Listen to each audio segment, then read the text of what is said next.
You're listening to WZYE 95.9 FM. You are listening to WZYE LP 95.9 FM, the most influential name in Caribbean radio in the tri-state area.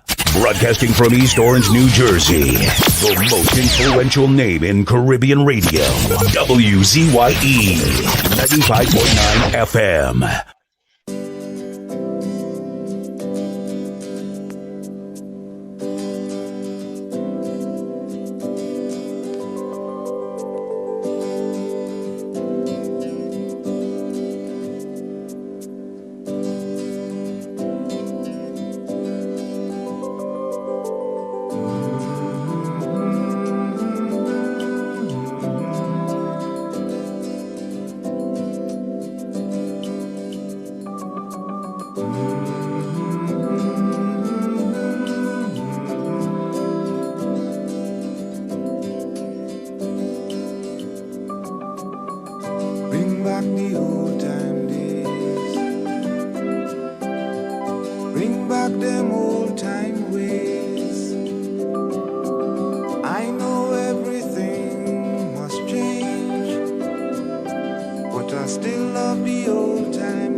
Let me say a special good night to all the WZYE 95.9 FM listeners. Of course, ladies and gentlemen, it's in the village with the DAG Triplets on WZYE 95.9 FM.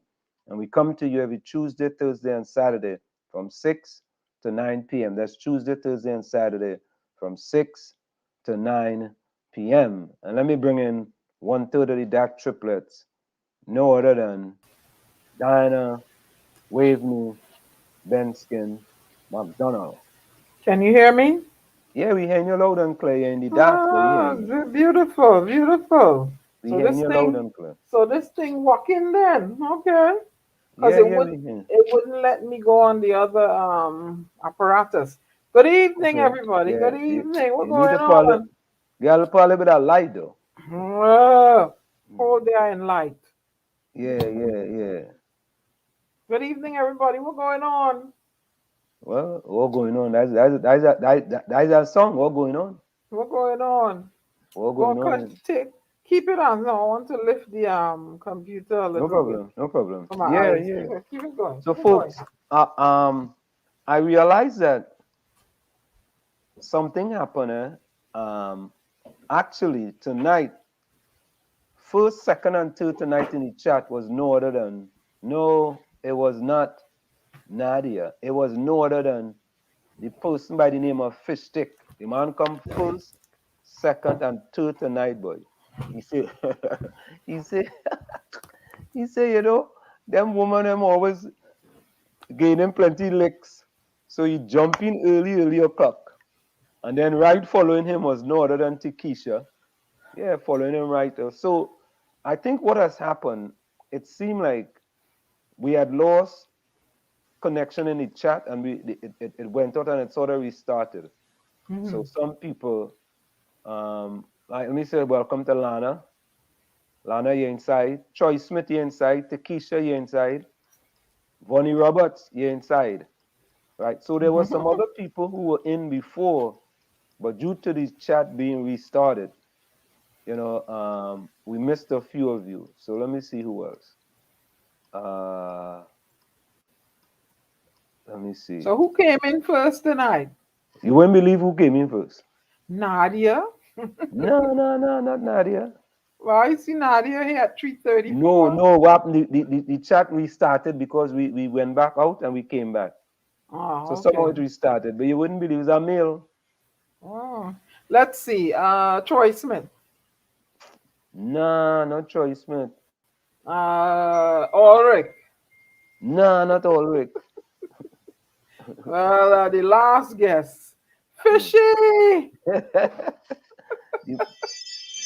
the man who should cook some fish. Wait, you have a bell ringing on me now too? What? Yeah. The man who need to fry some fish. We need to fry that fish. Let me say welcome to Joan Jadubir. Joan, how are you? Welcome to In the Village, of course, to the DAG Triplets on WZYE 95.9. Yeah. Look. Wait. Before we go any further, let me let the listeners and viewers know the boss giving new job function, new work and training for like 10 minutes. Okay? So if anything go haywire, haphazard, don't blame me. All right? There's a new system I'm introduced to. And my head scanning and my eyes scanning, trying to learn it. All right, and I ain't get no raise in pay. Okay, good. Let's go. Nah, we are confident in you. That is what it is. I Confidence get no is raise in important. pay. Confidence is important, but Confidence is important. confident, yeah. We confident in it. Let me put it that way. So, Eddie, uh, you manage 400 people. What's going on? so let me say good night to no other than Nadia. Nadia, you're coming good. Nadia, say good night to Wall Street, darling, again. Nadia, you're good. Hey, Davis, Emily, boy, welcome back. Welcome back, Davis. Run the MC, boy, you're inside. What tax? Nizam Mohammed, boy. Nizam, you're inside, boy. Good night to you as well. Wait. I'm PNM International. I want my own thing. No. When you drop down, if you look at the bottom, you see a drop down. Just click on the one you want. Drop down on the one. What drop down? I don't see no If you drop see, down. you're gonna see a YouTube icon at the bottom. To the left of post or comment. Look at the left of post or comment. To the left of post or comment. Yeah, below. You're gonna see chat. Ready, chat. And there's a drop down. Right now it's on YouTube. And if you click on it, you just click on WZYE. I have it on WZYE. Oh, good. I see. WZYE. Okay. Yeah, it's on WZYE. Yeah. So anytime you post in there, it will come up as WZYE. All right, So, let me see. Yeah. Lana, sit your council background. Lana, you're very observant, you know. When the Right, you background? see? No, you didn't change it. You didn't change it. I don't know where you're sending me to change it. No, if you look, you see the chat. Are you Right. seeing can post comments to some destination, learn more? Right. At the bottom. If you go at the bottom of that, are you seeing to the left of that, there's a drop down arrow? All. And it says post a comment. Mm-hmm. Look on the drop down arrow, click on that drop down arrow, and it will show you all the places, all destinations. Oh, yeah, good, right. Click on WZYE TV. Thank you. And then when you post, it will be just WZYE TV. Thank you. Okay, all right, good. I know PNM International. Right. So here we go. So of course, I don't know, I think Fish still go and cook. Or go and try to cook. So what happened in Trinidad today, buddy? I see some the police apprehended two fellas for fighting in front of the police station. Oh, you see that one? I thought to myself, they made it so easy for the police to apprehend them. But did you see a video of what happened here in Bridgewater, New Jersey? What happened in Bridgewater, New Jersey? I don't live in New Jersey, so. All right, I will show that video. Two guys was fighting. They get into an altercation at a mall, and it was a 14-year-old black guy and a 16-year-old white guy. Oh yes, I saw that. Yes. Right, and they were both fighting. Yes. And then when the police came, yeah, you know what? I have it here. Well, yeah. They did the deed on the black dude. Yep. Hold up, They're not gonna change. It ain't gonna change. And we'll show you a video, and then I'm gonna do my commentary. Yeah, hold up, we're gonna show that video because and I name it America in Black and White, right? So this is a story here that went viral in the United States of America. And when we talk about, you know, the different things that people of color in this country face, you know, the stuff that happening in Trinidad is, you know, it's something. It's important. It's important. But when we compare to what, so let's take a listen. Listen to this. Close attention to what happens when the police arrive. Oh, my girl. Hold on, let me start that over. Hold on, let's start it over. Close attention to what happens when the police arrive. No.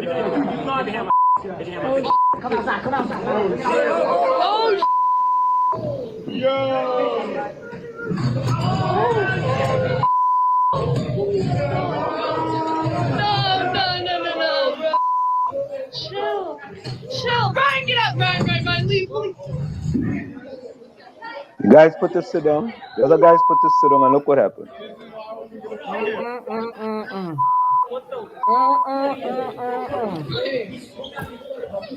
The white guy is sitting down, relaxing. Oh no. He gets up. You see? Oh no, your eyes are not deceiving you. You just witnessed two uniformed police officers breaking up the fight by pulling the kid who was on top up, gently seating him, and then tackling and pinning the black teenager, a knee in his back, face on the ground, and handcuffing him. The other kid, the one who was not black, was brushed aside and basically free to go about his business. That teen told a WPIX reporter that he did not understand why he had not been cuffed, and said that he even offered to allow them to cuff him too. The Bridgewater Township Police Department is now under fire for that incident, as you can imagine, which went viral on social media yesterday. In a statement, they said, "We recognize that this video has made members of our community upset and are calling for an internal affairs investigation." You think? New Jersey Governor Phil Murphy told reporters that he had seen the video and was deeply disturbed by what appears to be racially disparate treatment in this video. Joining me now is See, so hip hip hooray! What's new? yeah, What's you know, new? it's just these type of things happen quite often here in the United States of America, and Mhm. people think that what a lot of people in this country do, all they do is complain about things happening. That's why when we talk about when you go outside and you see a police behind you, it's kind of scary because it's real. It's absolutely real. And And look at and that and incident. and, mhm. Go ahead, Anna. Go and ahead. and on the same thing, the verdict in the police officer who pulled a gun instead of her taser. That Mm, case, mm. the attorney Crump, I think is his name. I might be saying it wrong. Yeah, Crump, yeah, Crump. it's crump, crump. Yeah. Right. He said the laws for killing somebody's in jail for killing a black person is in jail for doing a lesser crime than what she did. Mhm. Like, they received a harsher sentence. So there is a law for white for people, and there's a law for black people in Mhm. America. Yeah, we very well we know that. Look, Yeah. it was clearly displayed there when they came and apprehended that black child Mhm. and put. And you see where the knee going already. You see where the knee Yeah, going. yeah. That was sad though. I See was where the sad knee because going. you know, Hmm. when I look at that, that could be my son. You know what I mean? Yep. And we're glad that nothing didn't it didn't escalate into anything else. But Yep. you know, those are the type of things that we face here in the United States of America. Well, Gary, anyway, welcome. look, this is Stormy's toy.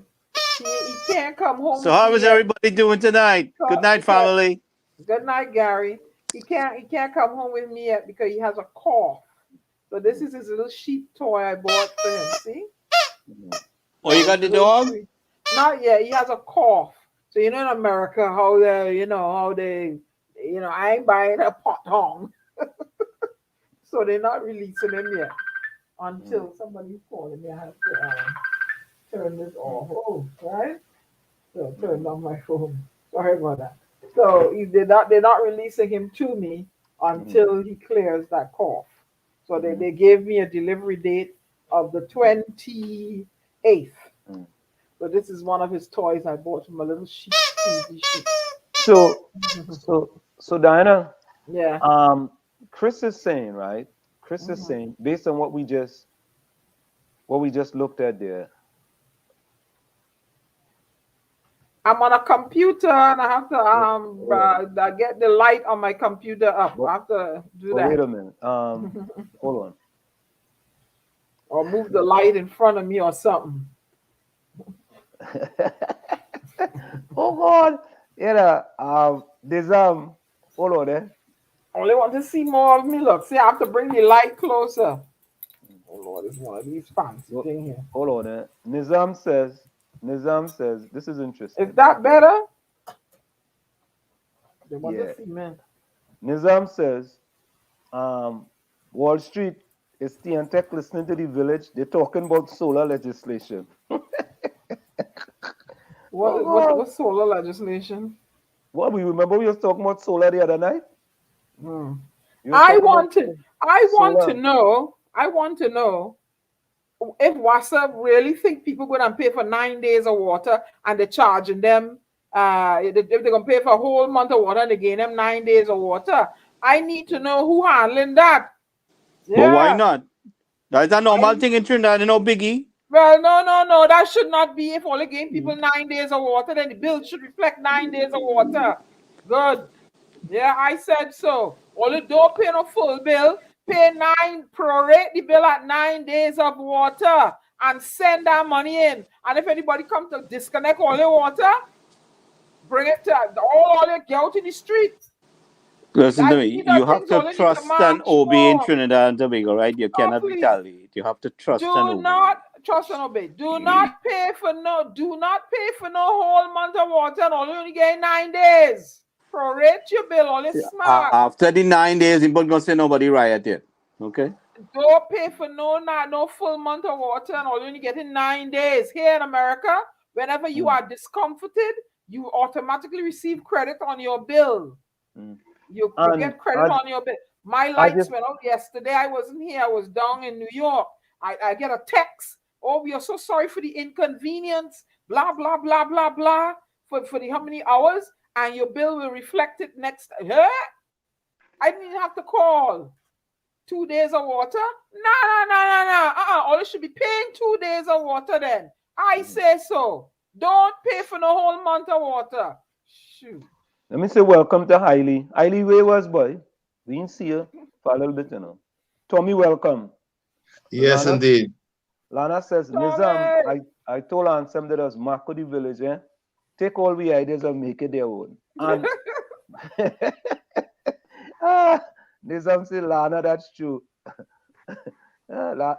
Nadia says, Hey, Tommy, it was your bright idea for Anselm to bring me in on this new board and have me learning all kind of stuff here, right? Well, I guess we have full confidence in you. That's what it is. Well, I guess what it took me forever to get in tonight. Very strange. Yeah. Well, Tommy, I don't know. Maybe you're trying to say it's me that mess up the system. Maybe the UNC blocking you from getting in. I'm pointing no fingers. But Lana says, Nadia says, Lana Buru. Oh yes, it's really sad. Right now, Chris Watson, Good Night the Village and DAG Triplets and all on the live chat. Now Chris Watson says, now listen to this, right? And you know, very rarely we don't talk a lot of thing about race, yeah. But whenever we talk about race, it does get heated, But there is a difference with what happens in Trinidad and what happens in this country. Chris Watson says, yes, Ansem, show them real racism. Trinidad don't really know this. Tommy, we showed a video of two gentlemen was fighting in a mall, a white person and a black person. And the police show up and the white person was on top of the black person, and they pull off the white person, put them to sit down, and put their knees on the back of the black person and handcuff him. And the white person was sitting down there relaxing, waiting to see what happened, right? And he was even telling them, well, look, all you arrest me too, because both of you was fighting. And that is what point blank racism that we face in this country. Which state is that? Bridgewater, New Jersey. New Jersey. That's in Bridgewater. Bridgewater right there. Bridgewater is about... Yeah, I know Bridgewater good, yeah. Yeah, Bridgewater is half an hour from me right here. Yeah. You understand? I did security for Bridgewater. Right. So when people say... Special coverage. When people say you are scared when you're driving and you see a police car pull up behind, it's real. It's real. It's absolutely real. You know, so... I don't know, people that say, oh, you complain too much, or you complain for everything, or you No. You know, the tongue that I live in Connecticut, whenever I see, I know the truck, they drive a black truck, the windows are tinted black, right? And the license plate is hidden, and I know he little spots where he be hiding. So when I get there, I just slow my car down to 25 miles an hour. So you have no reason to be stopping me. Where's that, up on the Merit? No, up and all when I get off the highway, off the Merit, off 50, I up in my town, I get down to, you know, this down low, and when I look, I said, there he is, and he waiting. You understand? He has no reason to stop me. And I want to acknowledge somebody else, Capiza Enterprise Limited. I want to acknowledge him, man. Wait now, Capiza is a him or a her? We don't know. Capiza, are you a him or are you a her? Because you have Capiza Enterprise Limited. I don't want to call you something that you are not. But I want to... They pay WASA bill in years. But listen to this, and this is what our chat is about. Capiza brought something to my attention. And let me show you later. And this is Capiza brought this to my attention. And this is what I like about what we have going on here. Now we have people from all different parties in here, right? And you know, we go back and forth and we have discussions. But Capiza brought something to my attention. Now I want to show you that because I think that is very important. What he brought to our attention here. Let me see if I get out of here. All right, Although I don't like bright light, you know. You don't like bright lights? Nope. Okay. I have to move this light away from me. Put it where we can see me, but not in my eye. So let me cut off my camera while I adjust this light. Yeah, all right. So listen to this, All right? bright light in my eye. This came from Capisa, right? And I think Capisa take a bow, but this is what we need to be doing, And now Capisa appears to work in have something to do with Capisa. Tell me again, hold on. I will tell you what Capisa said you work. I think he said he worked for the UN or something like that, right? But this is what he shared with me. Yeah, it's coming. And this is what they use across the world with respect to when they're doing these drainage, right? Look at it, right? Look. We're going to play it again.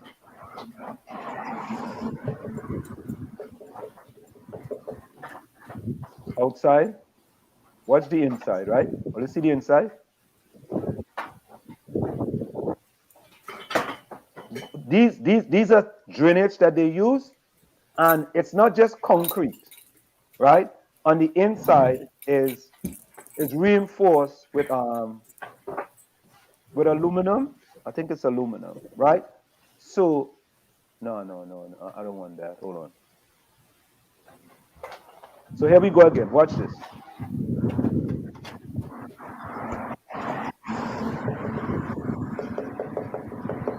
You hear that? That's on the inside, right? So what they are putting in the bottom, and this is what Capisa told me, it may last 40 years, right? However, there are going to be leaks again on the bottom. So what is to is they're putting a band-aid on a sore, right? Instead of actually getting the right thing to fix it permanently, right? Because when you just use concrete, you know what I mean? Hey, listen, when them waves passing through that concrete, you know, they're going to lick up that concrete and soon, you know. There's all kind of acidic thing passing through there, you know. They go crack concrete, you know. Waves could crack concrete, you know. Right?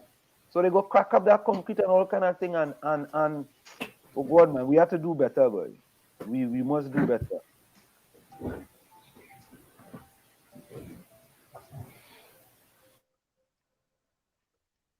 We must do better. How WASA going to have an excuse to come and dig up your road? They must have something to do. So they don't want to fix it too perfect. They want things to... Yeah. Right, Chris Watson, I think you're right. It's fiberglass. Yes, it's fiberglass. You're absolutely correct. Chris Watson, you're right. It's fiberglass. Yeah, it should be fiberglass. It's fiberglass. Yeah. Not aluminum. Chris Watson, you're absolutely correct. It's fiberglass. And that's what it is. Always good night. And that's what it is, right? They have these same thing in Trinidad, right? And, you know, the funny thing, once Capisa told me that, I just Googled it, and immediately I found the company that does it. I mean, how difficult is that? And WASA talk about they spend 14 million already on the bottom. Right? You know, something wrong, boy. Something wrong. You know? Well, WASA bleeding money from the government as usual.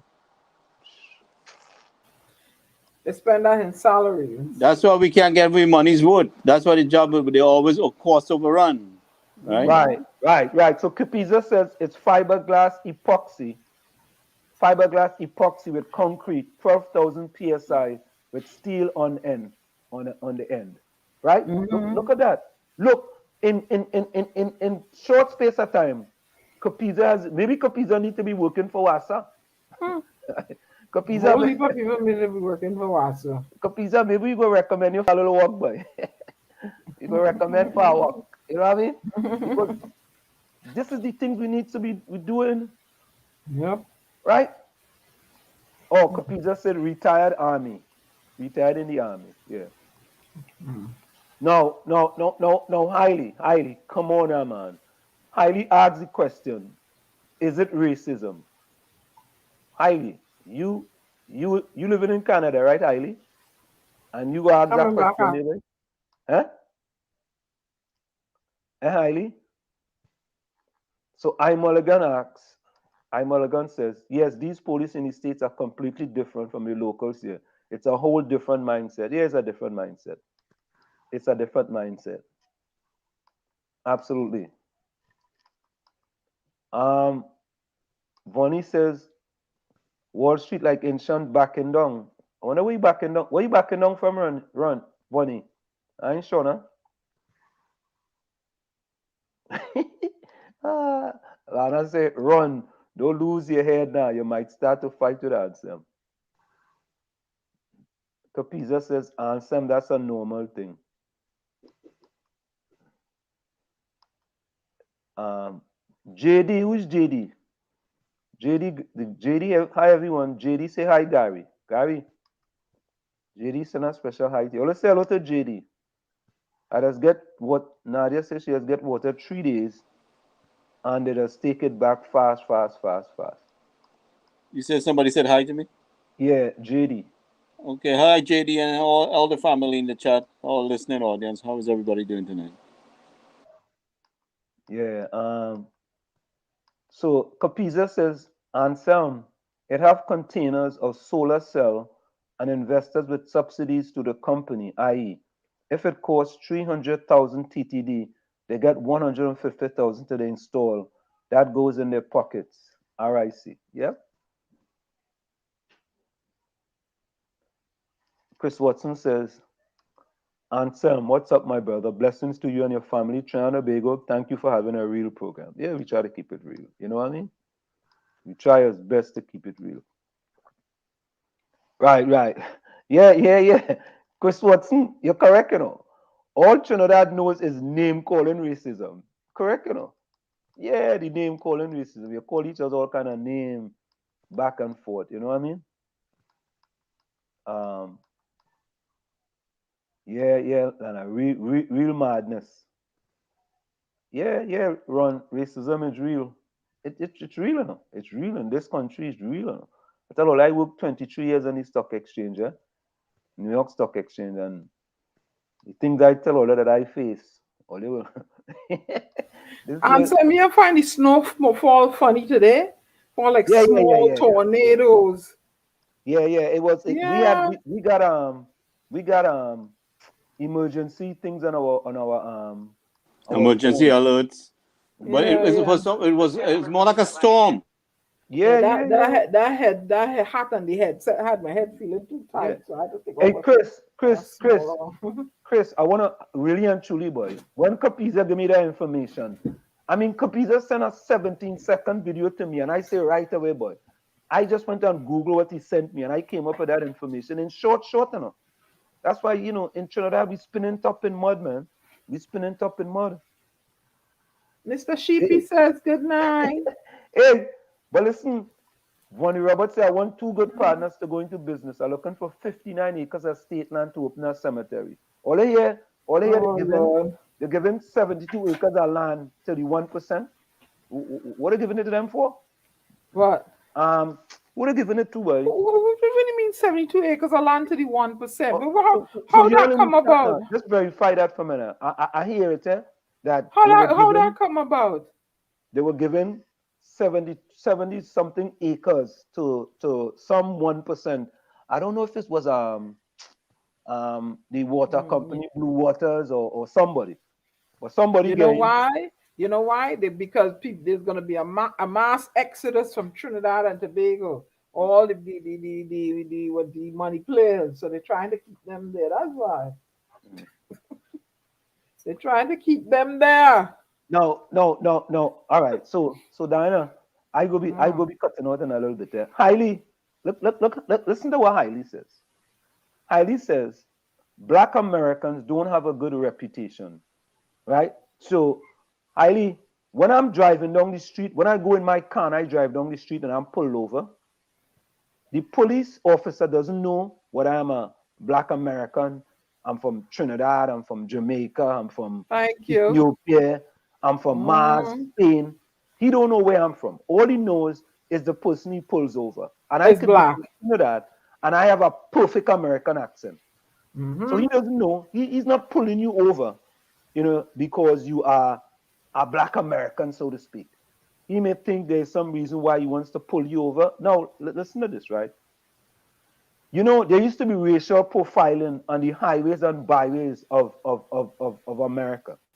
And on the New Jersey Turnpike, for example, the state troopers used to pull over cars, and most of the cars that were pulled over were drivers of color. Racial profiling, big up and down the road. And that is one of the things that had to change with respect to state troopers all across the country. Right? So think about this. You are only 14% of the country. But when you're driving on the highways and byways across America, you are pulled over more than anyone else. Not fair. Right? So, and they have to admit that it was racial profiling. But let me go on to what Hailey says.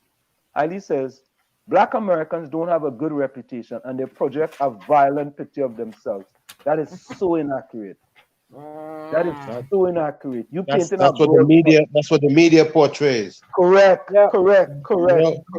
If you go into any white town in New Jersey, and you go to the courthouse, the night court, you'll see that the majority of offenders, especially vehicle offenders, are Black people. Why?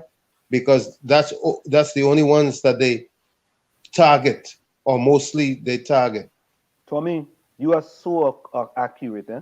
I live this. I know this. Tommy, I live that too, Tommy. Tommy, we live here in the community of South Orange, Maplewood. I could call that. And I went to court because I was driving. I left my registration at home, and there was a police stop. And they pulled me over because I didn't have my registration. I tell you guys, I said, listen, I forgot my registration. He said, all right, I didn't get your ticket, but go to court, right? And when I went to court, the judge, I knew the judge. And the judge said, Ansem, what are you here for? I said, well, judge, right? I didn't have my registration on me, and the police pulled me over.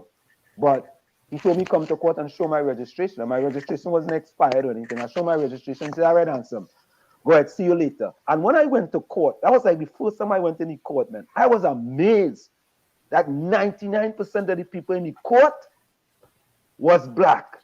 And the community is like 75%. 75% white. And I was like, wait, now, boy, that ain't really making much sense. That wasn't making much sense. So, Tommy, you are so right. You are 100% accurate. 100% right.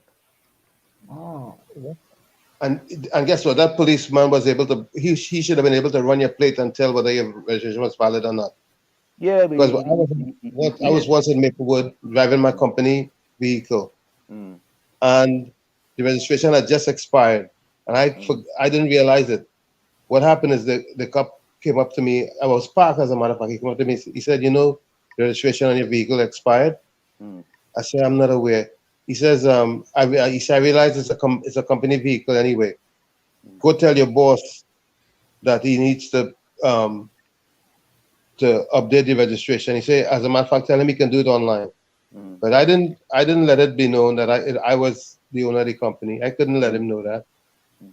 Yeah, but you know what? But I gotta tell you, Maplewood and South Orange, two communities, they have done tremendous from a diversity perspective, because I know we formed something called the Community Coalition on Race in Maplewood and New Jersey, and I was the vice chairman of that committee. Right? It was a committee for both tongues, right? Because we share a school system. And we implemented some changes in that tongue that took the tongue to our next level, from a diversity perspective. Because as I said previously, when people was moving into South Orange and Maplewood, they used to show Black people one section of Maplewood. They used to call it Maplehood, right? They had a section of Maplewood. They call it Maplehood. And the reason why they call it Maplehood, because they would steer, they would steer most of the Black people to that section of Maplewood. And South Orange was about the same thing too, right? And we set things up where, we had a drastic impact on that type of changes here in Trinidad and Tobago, in South Orange and Maplewood. And I have said that in Trinidad and Tobago, they need to establish a community coalition on race so people of different ethnic can sit across the table and have meaningful discussions on how they can change the dynamics in Trinidad and Tobago. And we changed the dynamics in Maple. It wasn't easy. It wasn't easy, but it had a significant impact. And I think we can do the same in Trinidad and Tobago. I don't know if we're ready for it, but I think we can do the same. Well, I think this could be the good forum for any kind of discussions. We want to continue encouraging the discussion there. But I want to suggest you throw your hat in the ring for mayor up in Maplewood there. Nah, me wouldn't work. Why not? No. I have bigger fish I want to fry. Well, let's throw your hat in the ring. What you got to lose? You got nothing to lose. No, I have bigger fish I want to fry. You hear me? I have bigger fish I want to fry. Well, throw your hat in the ring for governor then. I have bigger fish I want to fry still. Fish Stick says, Wall Street, a little birdie tell me the last time your wife get champagne to drink was when Rowley come by your house. Well, whoever tell her that, let them tell you again, because my wife don't drink. Okay, I'm trying something, Anselm. Yeah. Okay, Lana says, so here now, where people go in and get money to do over their homes into solar power energy. Yeah. Okay. All right, so you're inside. All right. Miss Coover, welcome. Yeah, Capiza said not Blue Waters. I don't remember who it is, but I know it's somebody. Yeah. Bonnie Roberts said true fish, not true on the champagne. Now he only giving his wife headache. Nah, my wife don't drink, so both all around.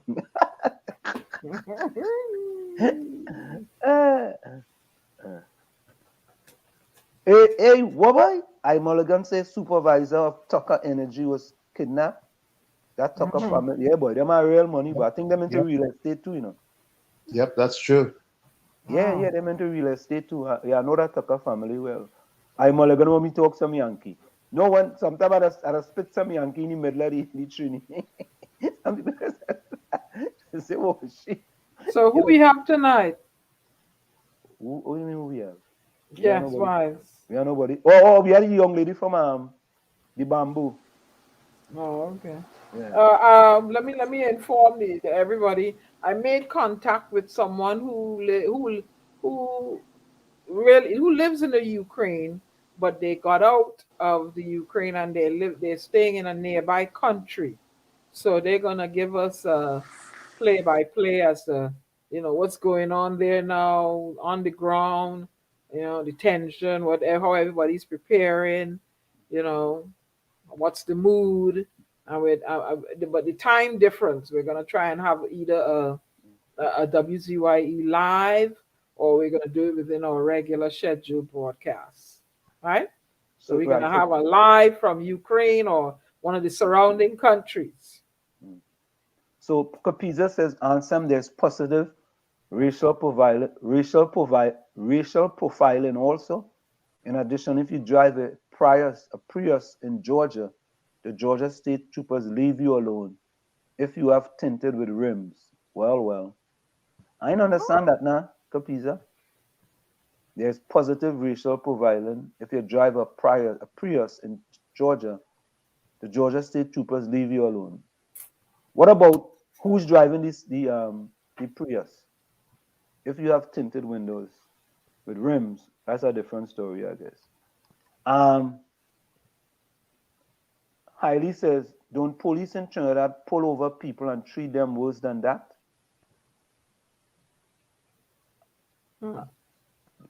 Worse than what? Than what they did to the black kid in the mall? I don't know. And did you see a video where the coach, the black kid approached him to get back the ball, and he slammed him, pushed him against him, and slammed him to the ground? Yeah. I think Hailey says, so black Americans is angels, eh? They're not in gangs, on the corner selling drugs, turn neighborhoods into ghettos. I'm just going to leave that alone. I'm going to leave it alone.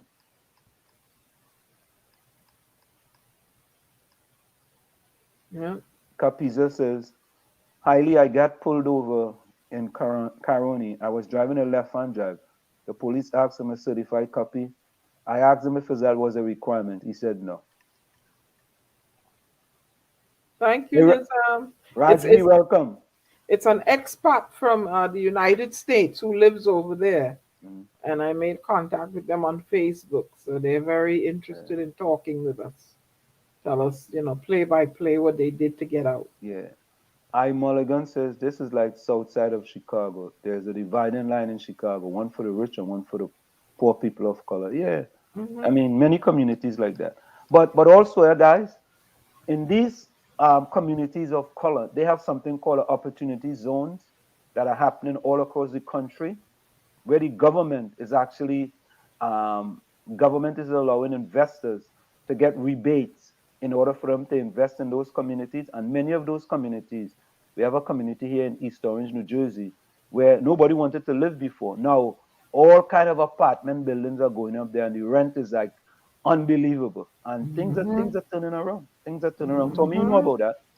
Of course. Yeah, you know about that. Same thing in the South Bronx. Yeah. When I came to South Bronx, was like, you don't want to pass through there. No, you can't find nothing there. Bed-Stuy, another Can't find- one. They used to, you could buy a building for $1, and they would give you a certain time to fix it up. Now you can't get nothing there. You can't look at Bed-Stuy. You can't get nothing in Bed-Stuy. And that's what I'm telling people. I went to Boys and Girls High School in Bed-Stuy from 1977 to 1978, right? And Bed-Stuy now have been improved 500%. 500%. And when I go back to Lavantil, which I left 40-something years ago, over 42 years ago, and I go back there, nothing, well, let me just say nothing has improved. Most of the things have gotten worse. The building that I left there has gotten worse. There's been no improvement. The grass high. Nothing. Where's that? In Chumakak. In Chumakak. If you come to this country and you go to Newark, you go to East Orange, you go to Orange, there's been massive improvement. Massive. Bed-Stuy. Harlem. East New York. East New York. People didn't want to go into East New York. Nope. Right? No, them place and them nice too bad. And the sad part of it, for all these years was under the PNM government. Plain talk, bad manners. Who vex laws. You understand? And how long are we going to just sit down and sit aside and watch these things happen, and people afraid to talk because you get a little CPEP contract, you get a CPEP contract, or you get an HDC house, right? And you see in your own community that you grew up in, you may not live there any longer. Or you still live there. Or you still live there. And you know what people that say? It's sad, boy. People that be fighting me down, telling me, hey, you Wall Street, why you don't come back and pay in the building? Imagine that. Them telling me that I should leave America, come to Trinidad, and pay me bill. And here the next thing that I tell me to Wall Street, why you don't come back and live in Chumakak? You know they ain't asking for Fitzgerald to live in Chumakak.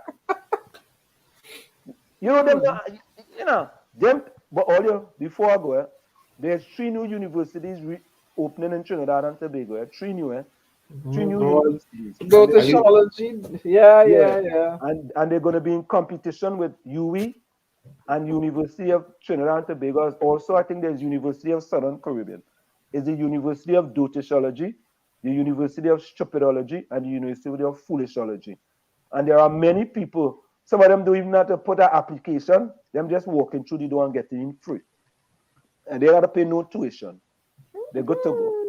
You understand?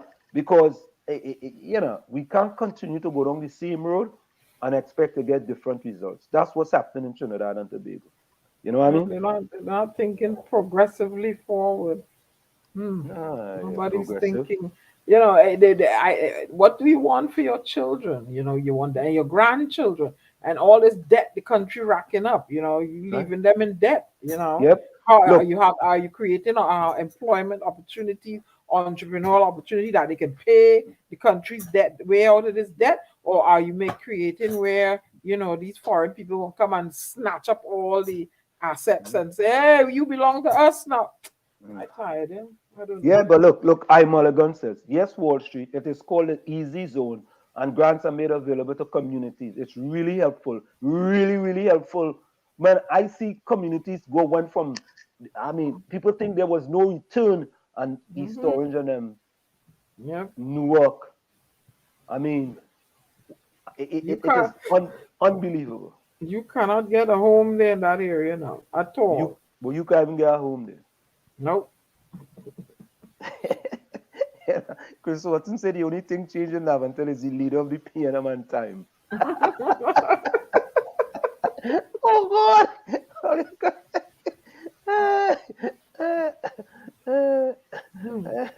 Capizel say, "I'll some PNM government boy. What we go do?"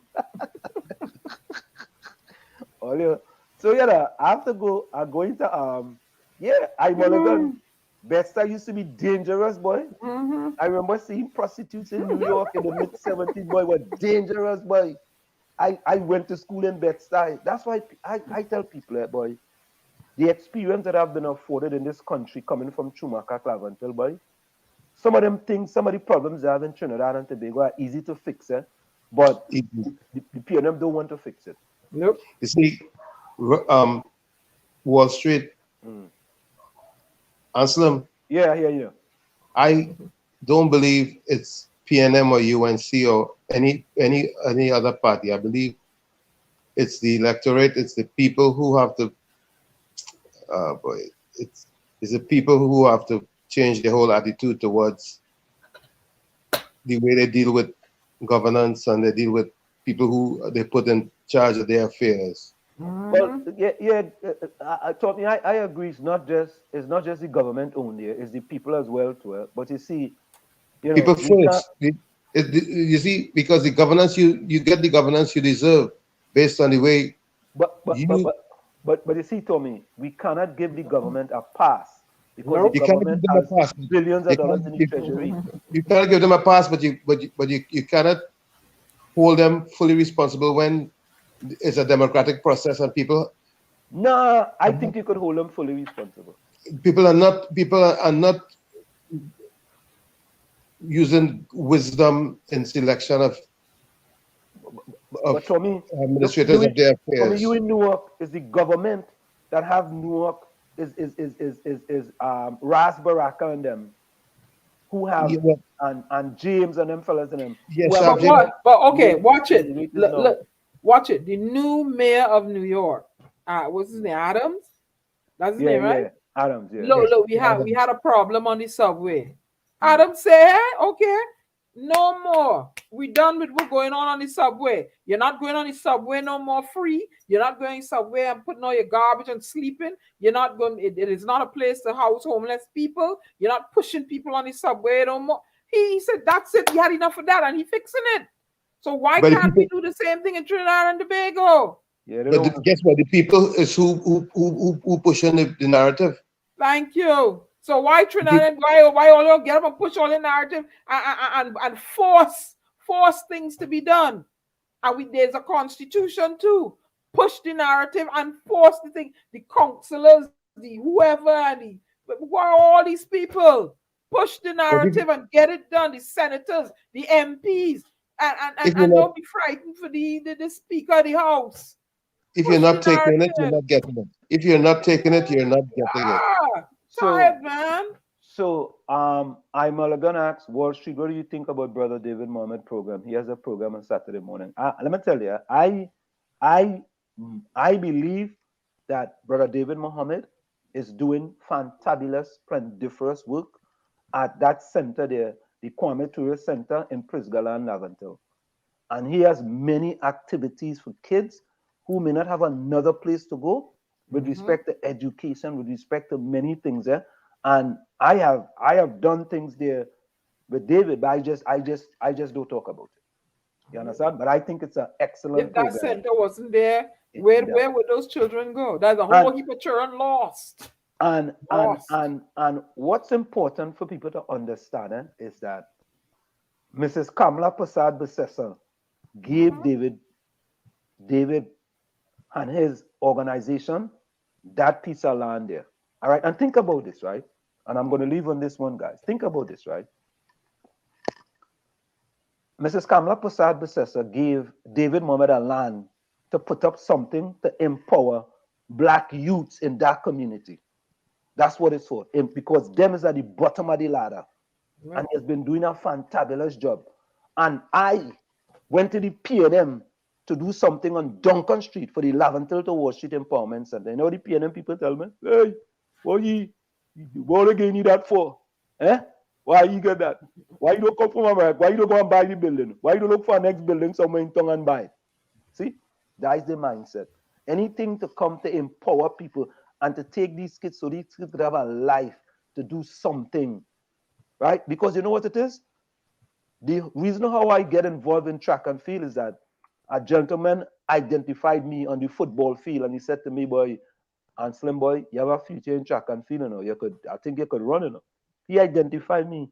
And that's how I get into track and field because of that guy. It's the same thing. You know, people can be identified in their community, whether it's for, you know, that empowerment center is not just for sports. And I call it doubles, it's athletics and academics. People can do SAT, they can do ACT, they can get academic scholarships too as well. Right? So it was such a good thing. And then, you know, we could partner with different institutions across the country where we could do things, bring people in. And before I leave, I want to see this. I want to say, I saw Victor Roberts do a live, and Victor Roberts is assisting a church in the Beatum. Right? Now, I don't care what people say is politics or anything like that, but I have to say that from our organization here, WZYE 95.9 FM, and Victor Roberts was on here, and we said, Victor Roberts, we're going to put you together with Anderson. And we, WZYE, put Victor Roberts together with Anderson. And you see the result, right? That a church on the Beatum, right, was being, and Senator Damian Lyder, right, who is a person who will be on this program here as well. Them fellas participated. And I want to tell them, that's what I'm saying. This program we have here, we don't come in this program and tell all about share the live, and I want to see 200, and I want to see 400. We're not into that. I don't care if it have 10 people, and them 10 people could get some brain food out of the village, and when they leave, they can pass on that brain food to somebody else. That is what we are about here in the village. So I know go come here and talk about, hey, because Victor Roberts is at UNC looking for votes, and no, I don't have time with that. Hey, hello. You see performance? You see who's performing? No, you make the call and you get performance. Talk done. Gary, and I'm saying that we decided. And listen, you make the call. Victor Roberts also is not about party and politics. It's about people. He made that very clear. But I'm just saying, compared to the difference, you see, the call came and they responded. Okay. That's what it is. The thing is that, and let me say something else. I'll go add this before I go to it. All I remember, we did a live here from the Beatum, and there was a family that have 2 kids, the boy and the girl, and they didn't have the uniform and they didn't have books, right? A yellow body whispered in my ears today that Fitzgerald Hines went and visited the family. A yellow body whispered that to me that Fitzgerald Hines went and visited that family. All right. I don't know who caused that. I don't know who caused that. All right. Maybe Diana did that. I don't know. I don't know. Well, I just be calling the name here regular. What happened to the church? All you, Aisha Wells and Paul and all leave with 9 viewers. We good. Okay. We're going to deal with Aisha on another level. It's approaching top of the hour, ladies and gentlemen. I am placed at the helm at the last minute. So I am going to do the honors of playing the station ID. Here we go. You're listening to WZYE 95.9 FM. You are listening to WZYE LP 95.9 FM, the most influential name in Caribbean radio in the tri-state area. Broadcasting from East Orange, New Jersey. The most influential name in Caribbean radio. WZYE 95.9 FM. Yeah, so I'm going to say my goodbye. I'm going to an event for my coach who about 40 something years ago decided to give me an opportunity to get a track and field scholarship, and that's what have me in the position I am today. And Diana, your guest is already in the background. You know how to bring she in, right? No, I don't know. You have to do that. I'm not there. No, but do it. If you see her in the background, you could just add her in. Just go. I'm not seeing it. Yeah. You gotta put down the thing a little bit. Put down you see what? to your right the thing. If you look at the Okay. names, you see Ansem, Diana, TT, Phantom, Marshall. If you look to the right a little bit, you see a kind of a thing. You can bring it down a little bit. Oh yeah, I see her. Yeah. Right. Then once you bring it down, and if you hover over, it will say add to stream. So add her to the stream. Okay, my bad. I'm new. Yeah. No, So it just doesn't add say- to it's stream. it's not letting me add to stream though. It's not letting you. I'm seeing her name is there. I'm seeing her Okay, let me name. add it Yeah. to Oh the wait. I'm getting it. I did. mean- I added it. I added Okay, it. good. All Bye. right. So folks, I have to leave. I want to thank you guys so much, Diana. You're welcome. You're in the capable hands of Diana. And Diana, if you look to the upper right-hand corner, you will see end broadcast. When time comes for you to end the broadcast, you just click on that and you're going to end broad. If not, my wife will come out about 9:30 and see what's going on. All right, folks? Thank you all so much. So Diana, if you Yeah. want, right? You see here? You see can you see my arrow here? Are you seeing it? Yeah. You seen it? No. On the screen. No, I'm not seeing your. Okay, so listen to this, right? You can put a person in solo layout like that. That's Seema, right? And if you go back to the right, you're gonna see three buttons, three dots on the right. And you Yeah. could just say exit solo layout and you would. But I will leave it like this for now. All Yeah. right. So she's right there. You put it back to everybody, right? Yeah, good. Yeah, putting it back to everybody. So I'm gonna You remove see what myself. see what they did to me, Seema? They just throw me to the wolves and train me. I gotta run with it. So good night, ladies and gentlemen, and see you all. All right. Good night. Enjoy. Welcome, sister. Thank you for taking the time. This is Gary Marvin. Hi, Gary. Good night. Hi, good night, everyone. This is Hello, Diana. Seema. I'm Good known night, as the Diana. Storm. We have Tommy. He's a commissioner in New Jersey. And he's we have Gary, the Phantom, and welcome to the village. Thank you. Thank you. Good night. You're from my constituency, St. Augustine. It is. No. I'm the councillor for Valsyn St. Joseph, which is a Okay. district, so it will be part St. Joseph constituency and part St. Augustine constituency. Well, that's all So my I'm not stomping. sure where exactly in St. Augustine constituency you live. Well, I don't live in there anymore. I am from the Watt Street area. Well, I went to St. Okay, Augustine no, Girls. that's not my district. That's a different council. That's different district. what's her name? Yeah, Khadija. I mean, I'm a graduate of St. Augustine Girls High. I stomped all that grounds with my stomping ground. You remember they had the St. Joseph Bridge there? I used to climb and walk over that. Okay. When they had the river there and stuff like that, that was my stomping ground. When the priority bus route was dirt road, I used to walk that, kick ball and kick tan. But go ahead, Gary. You invited her here to talk about what? Go ahead. So, sister, we just wanted to tell us about what's taking place. We saw some developments. I don't know where that fire took place, if that's part of your jurisdiction. Yes, that's part of my And district. Yeah. so I know you've been having some issues with getting the area taken care of, whether it's flooding and various things that you were struggling to get done. And can you tell us a little bit more about the situation, in particular with this fire right now? And then we'll move on to other things where I understand there was a lack of fire hydrants and amenities to help contain the fire. And we wanted to get a little more information about it. Yes, well, unfortunately, there are, I think, maybe 2 or 3 fire hydrants, but it has been installed there for so many years. One is actually underground, that it's sunk to the ground and they haven't been upgraded, or I don't know if the fire service would go and check on these fire hydrants, but it's non-functional. So that was one of the issues where the truck had to refill because the blaze was so high. It took a long time to get it under control. And this is what kind of business were these there? I know there was some kind of business, but I wasn't sure what it was. Yeah, they're more parts place, so they're millions of dollars in losses.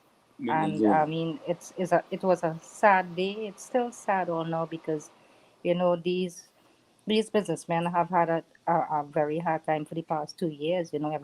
Most businesses during COVID, and some of them just recently restocked and whatnot the week before the fire. Were they insured? No, they weren't. My goodness. Is it because they're not eligible for insurance or negligence on their? I think it has something to do with the status of the land, because originally Bamboo 2 used to be agricultural land. Now it was converted to residential, but the procedure was never done, right? And so it's still under Commissioner of State Lands.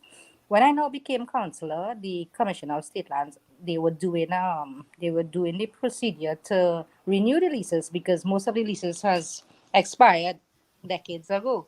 So they were in the process of renewing the leases and doing necessary procedure. But all that came to a halt when the commissioner then was she's no longer there. So I don't know. The MP would now be doing a letter to Commissioner of State Lands to find out what is the status of the land, because since then I used to attend the meetings as the councillor for the area, as part of the corporation, with the engineer, building inspector. But the last I heard of it was EMA said that they need to get another entrance, because Bamboo 2 is one way in, one way out. So before they give approval to renew the leases for the procedure to go forward, they needed to do that. Now HGC stepped in, because Bamboo 3 is now under HGC, and then on the other side of Bamboo 2, which is Nuge, that's HGC as well. So they said that they would do a bridge between Bamboo 2 and Bamboo 3 by Northern Avenue. So then that would be an access point exit as well.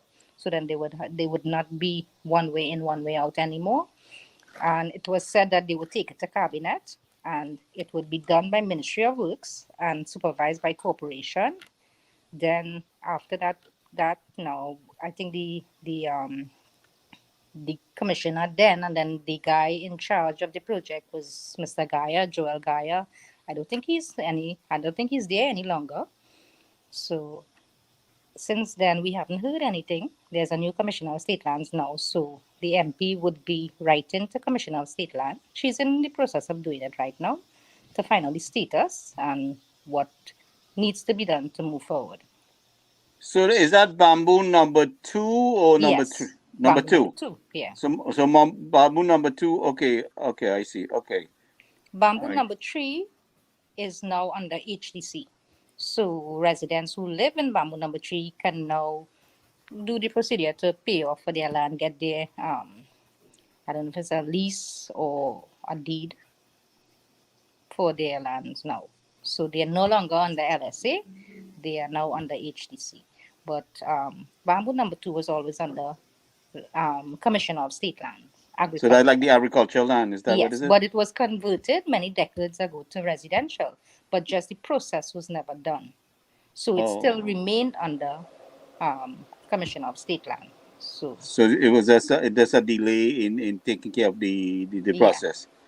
Okay, we wanted to get that clarified because there was so many confusion and misinformation, so we wanted to make sure we get that clarified. Go ahead, Diana.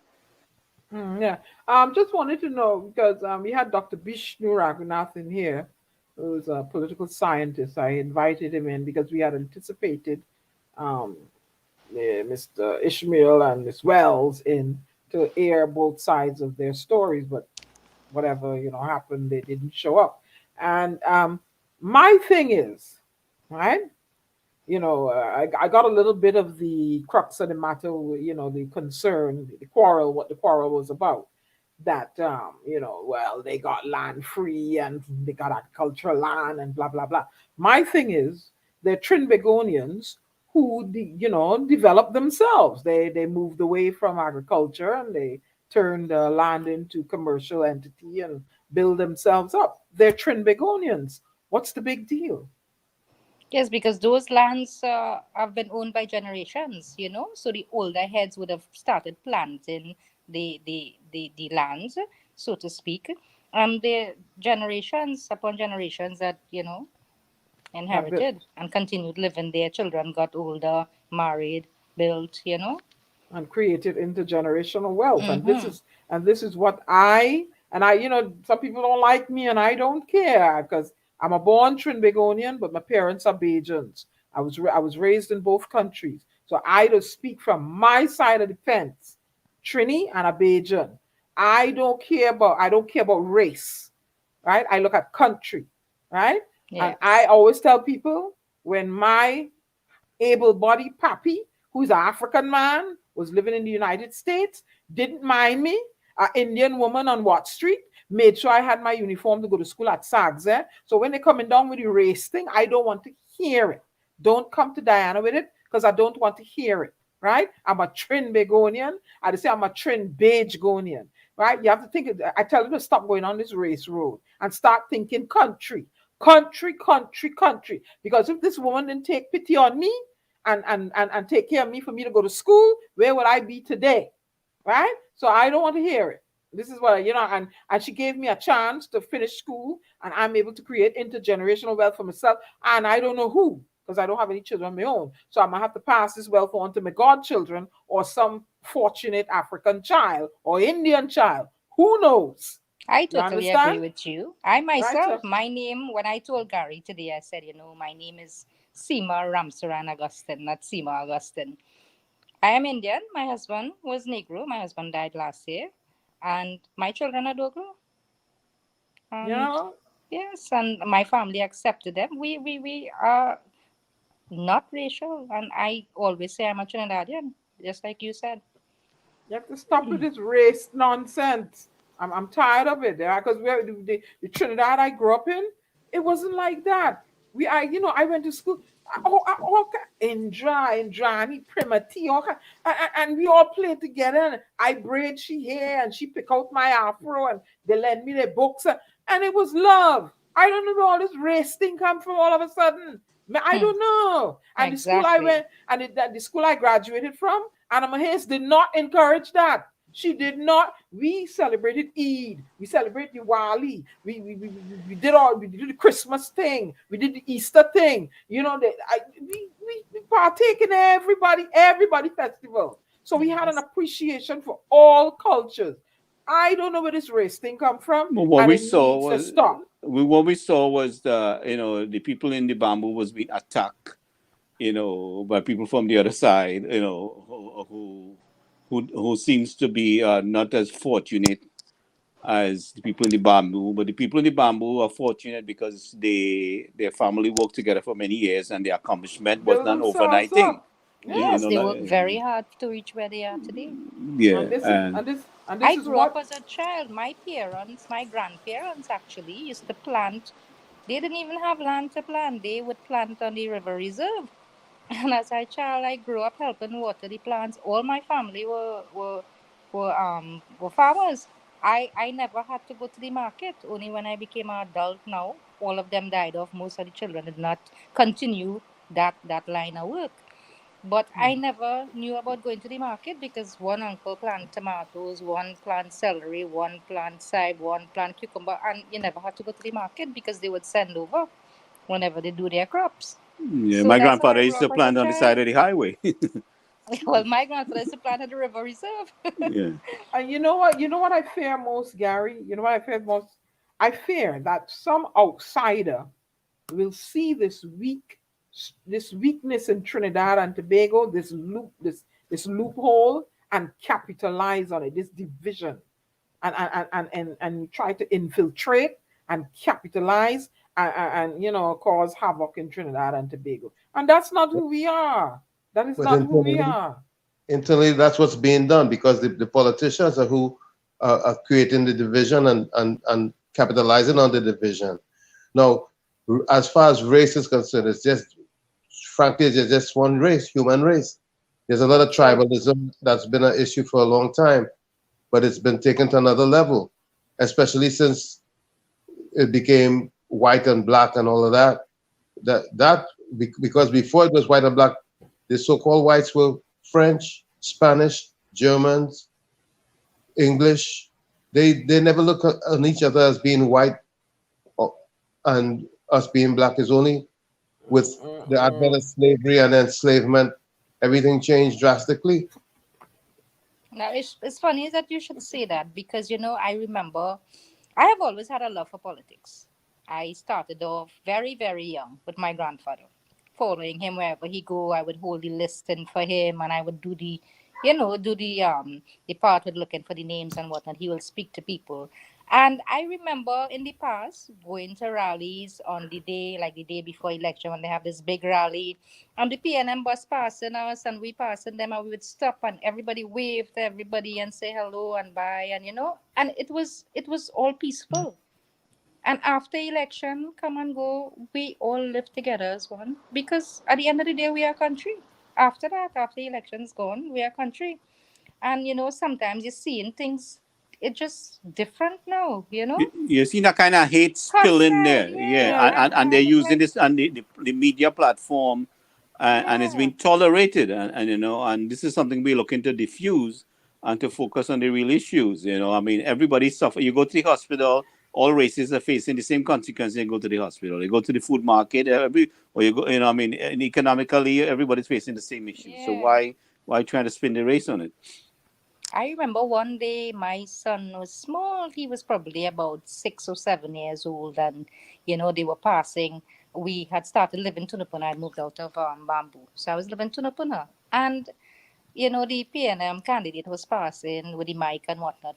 And he ran and says, so I was like, what happened? He's like, no, mommy, it's PNM, it's PNM. In this kind of way. I was like, so that's nothing. I said, go and wave to them. And he come out and he waved to them and he waved to them. So when his father came home now, he met the candidate walking up the road. So they put on a PNM t-shirt for him.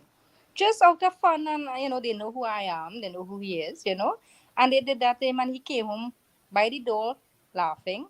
So the children was like, no, daddy, you cannot step foot inside this house. You have to take out that t-shirt before you come in. And it was just a joke. It was just fun. And I told them, I said, no, you could wave to them, say hi, hello, go out and meet them, talk to them. I said, it's nothing.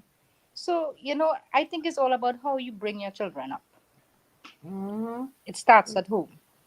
Yeah, I because I'll tell you, like myself, right? I remember a cousin of mine gave me a DNA ancestry kit as a Christmas gift here in the States, right? So I'm like, who do I want a DNA ancestry? Because she had buy one and got one second half off. So she gave it to me. I said, would I want to do a DNA ancestry? What? She said, girl, do it. You never know, But my maternal grandmother is a white Bajan woman. So I said, So I said, let me do this thing here then, and I'm a poet and an author and stuff. So I said, it'd be very intriguing. And when it did it came back, I was like, whoa, the percentage of Caucasian present in that beautiful melanin skin here, you wouldn't believe it, right? But I was expecting some, but not that much. But I was like, well, okay. So, the race hating thing, it really needs to stop, because it does. Yeah. It's be a human being. And in Trinidad and Tobago, I also see it prevalent in Guyana too. Wherever you find African and Indians, somehow the people in charge, in power, they find a way and they capitalize on it, and they use a stranglehold and they translate it into politics, and all hell breaks loose at the polls. And they don't see the real result of, voting for policy change, voting, to change laws, voting to better your community. They're not seeing that. No, they're not seeing that. They're blinded, but they become blinded by race. Well, when you're not performing, you have to choose some kind of distraction. But anyway, Seema, how are you? What kind of response are you getting from the local government ministry in your efforts in your community there when you reach out for assistance for equipment and Well, getting to things tell you the done? truth, Gary, you know, my district, part of my district is a flood-prone area. Now, Right. the challenges we face as councillors, to be honest with you, if councillors get the resources that we need to perform our duties, we could do so much. But there's always a challenge, and one of the biggest challenge would be funding, right? Now, for Right. example, I have started now. We had a disaster in 2019. Bamboo Tree was flooded out. Right. And then in 2018, Bamboo 2 was flooded out for many days as well, just as other parts of the country, Kelly Village, Caroni, certain Yeah. areas, right? Now, to be honest with you, Gary, the system we have in Bamboo 2 and 3, it has always been very effective. But once it is not maintained, now, yes, the pumps need to be upgraded. I agree to that. But as well as if the areas, the drains and whatnot, and the rivers are maintained like they should, it would be very effective. Now, sometimes disasters we cannot prevent, some disasters we cannot prevent. But I always say, especially in meeting, why sit and wait for a disaster to happen and then you go? For example, somebody complain about a tree. The tree leaning, the tree looking like it will fall. But you wait till the tree fall on the person's house and then you go and cut it down. Or There somebody are gets hurt. ways, there are things that we could do to prevent disasters as well. Now, 2019, in all fairness, in that flooding in Bamboo Tree, it could not have been prevented because the river actually overflowed. Right? The banks cave, part of the bank cave, and it overflowed. Now, that was the St. Joseph River. Now, apart from that, when the Sour River burst bank, that came straight into Bamboo Tree as well, because all the water from the Butler Highway flows into that drain alongside the highway to the Bamboo Tree pump as well, not just the village water. So, yes, that could not have been prevented, that disaster, even if the drains were cleared. You understand? And Right. I mean, parts of the village that was flooded out in 2019 has never flooded in history.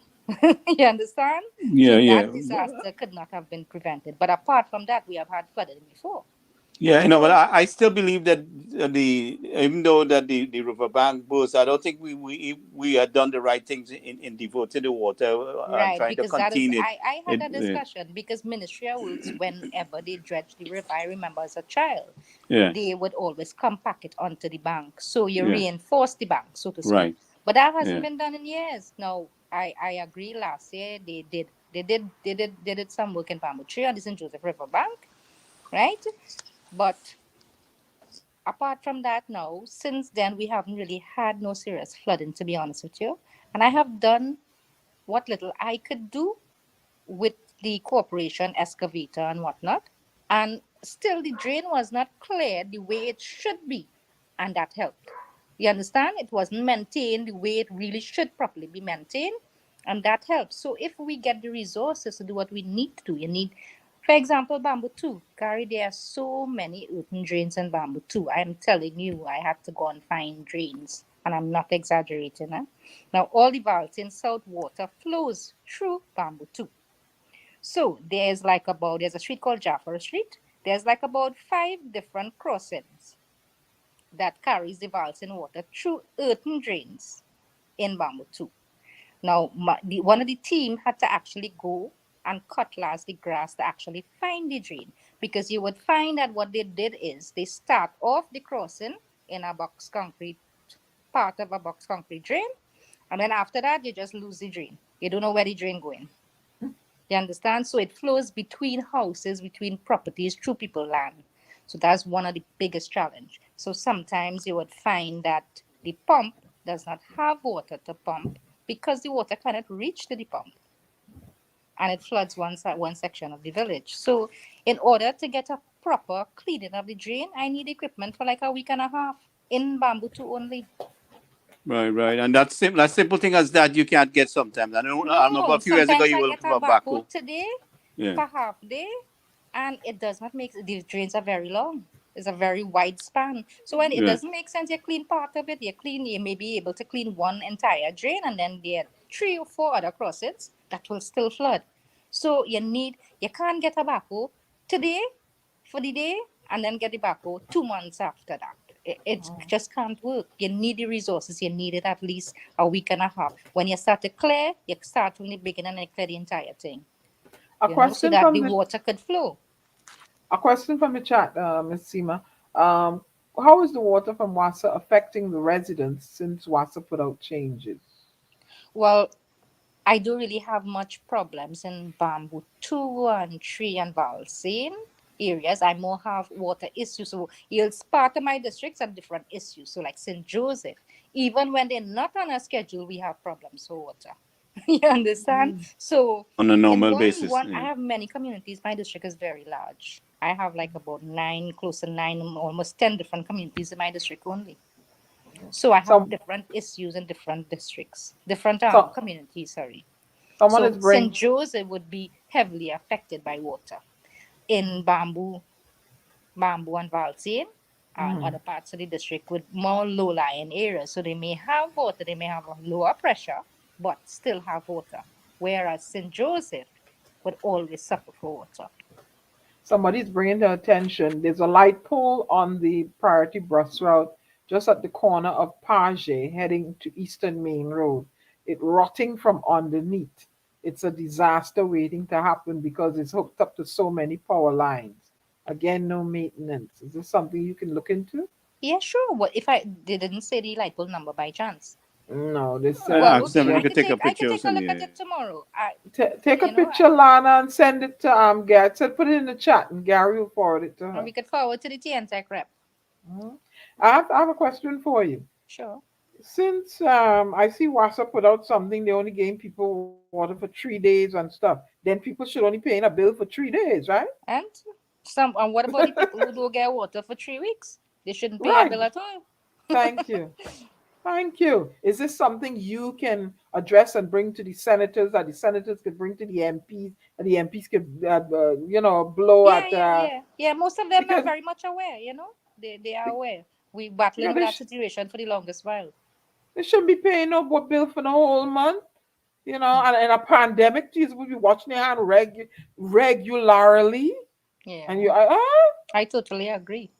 Y'all, they should be paying a bill for y'all Trinbagonian smart. They went to school. It's one thing to drill in your head is your timetable. Times the days and prorate your bill, and don't pay no bill for the days you ain't get no water. Diana Benskin says so. Well, we have to fight these things collectively. We see if we're not fighting water bill. Fighting it collectively, that's why we're having a harder time. If we join together in the fight, I think we make a greater voice on it. One of my colleague, councillor for Arangwa's Warnerville, that's Councillor Ahmed Suktanan, he brought to us and showed us that WASA actually billed the farmers, sent a bill to them. The farmers is taking water from the reservoir to water their crops. Yeah. Yeah, I had a fallout with the previous Minister of Utilities when they had sent the WASA police to take away the So then pump. I find that if all the waters belong to WASA, when our areas get flooded out, then WASA should pay compensation to the persons who lost their items. Yeah, come and take your water. Come and take your water out my yard. That's it. That's right. There's a person in the chat named Tehran Parikh. I've never seen your name. I have a photographic memory. Welcome to the village. If this is your first time, correct me if I'm wrong. They said, Councillor, let them know of the damage done to the main drain in Bamboo number 3 by a prominent businessman within the area. Expressions and statements made by visitors to the village are solely of theirs and not that of WZYE 95.9 FM. What say you, Councillor, to this statement? Yes, I'm aware of that. I have reported this to the corporation. This businessman, should I call names? No. Is infrastructure. Yeah. No, you can. I think you can. This. No. The infrastructure was damaged. Yes, it was. Okay. All right. Good. Causing some issues with the drainage, right? And not just the infrastructure. We have many other issues with this particular businessman that I have addressed in meetings and expect the engineer and corporation to deal with it. Okay. All right. Tom, you have any other concerns? Somebody said, Diana, people have metered water won't have a problem because they pay for what they get. Those who don't have meter have to pay even though they don't get. Oh Lord, how do we fix this, Councillor? Yeah, but what we have to do is fix that situation that if in the future there's another fire, that there's some kind of coverage, because things will go wrong. Something, one thing we know for sure, eventually things would go wrong.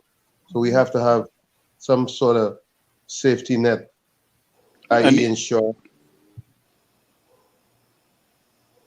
A question. Miss Seema, do Maracas Garden fall under the state, or is it a private property that a private Maracas Garden in St. Joseph? Maracas St. Joseph? Didn't say. They just said do Maracas Garden. Is it St. Joseph Fishy? Come on, what's wrong with you? Maracas Gardens. You're foggy tonight, or what? I have to fry you. That would be not my district, but that district could be Maracas Santa Margarita. If it's the Maracas Gardens in Maracas St. Joseph, my district stops at the bridge.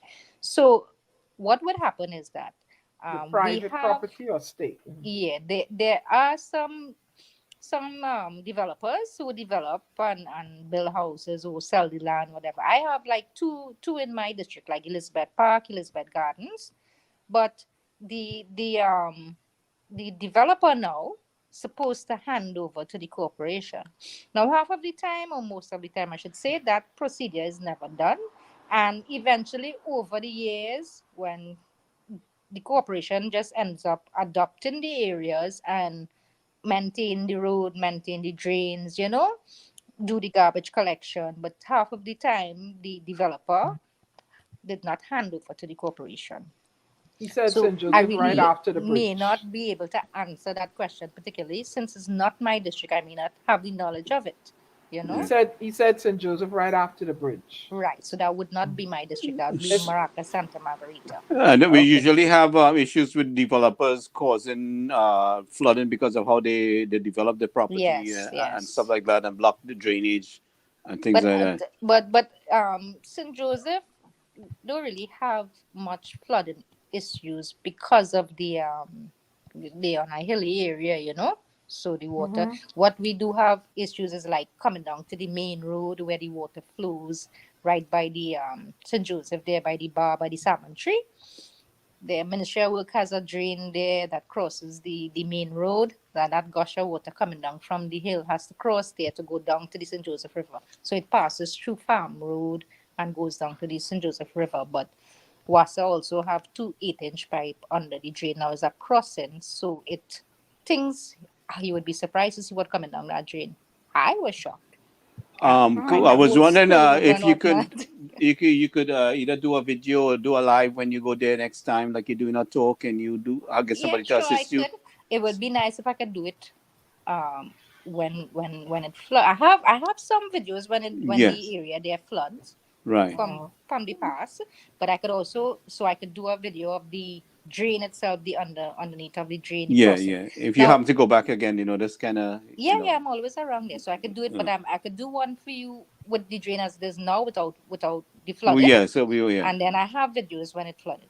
Okay. Miss Augustine, when the bamboo is rebuilding, is it allowed, or is it possible they can make allowances for a firehouse to be included in the rebuilding plans, and also get a hydrant there or something, so in the event of fires again breaking out. Yes, of course. That's definitely on the agenda, and there are the existing ones to be upgraded and replaced, so to speak. So I guess the lines would be there. So we probably need to get new fire hydrants installed. Right. So your recommendation comes to the corporation, and well, actually, I make recommendations. I could make requests during regional meetings. We have regional meeting where the reps are there. Now the fire hydrant is under the fire service, actually. Right. Not really WASA, but WASA has an input in it in the installation, but the maintenance is solely under the fire service. Under the fire At least service. that's So, what I but was what I'm told, saying, yeah. so you bring the recommendation to the corporation and they forward it to the fire service, or you have to go to the fire service yourself? Actually, I since 2017, when I now became councillor, I asked the fire service to look into the one that I'm telling you about that sunk to the ground. Right. And they that haven't done anything. No, to date, still the same. And it could be in a form of a tax they pay, you know, not to the government, to your local corporation that funds, you know, the fire hydrant and the firemen that service the area and they do drills and stuff. Not only the bamboo area, but surrounding areas, you know. Areas, yeah. And you know, and you service yourself. Also too, that fire bombing that occurred down on the Watt Street area. You have any knowledge of what happened there? I know it may not be your area, but you're in the No, well, country. the and MP, she did visit there. I saw I pictures, did not, yeah. yeah, I didn't go with her, but because I was on Ramguli Street, there was a fire there in my district, so she accompanied me there. But I understand, I don't know the details of it, but I really don't know the details of it. I understand that there was life lost in the fire. Yes, I think 2 persons died too. Sad. That's the one on Watt Street, or the one on Watt Street. Yeah. And how about your district? Anybody lost life in your area? No. They just lost the entire everything in the house burnt. As on Ramgoli Street. And that is because of lack of fire hydrant too? Or yeah, response? No, actually, yeah, they You'd have to ask. With water. The residents said that. They said that they asked me to help them with that in particular, and asked the MP, Miss Amin. I also told them, I said, well, you know, this is not the MP for St. Joseph, but she will help however she can. She's just here to support me. And they have a problem with water in that particular street.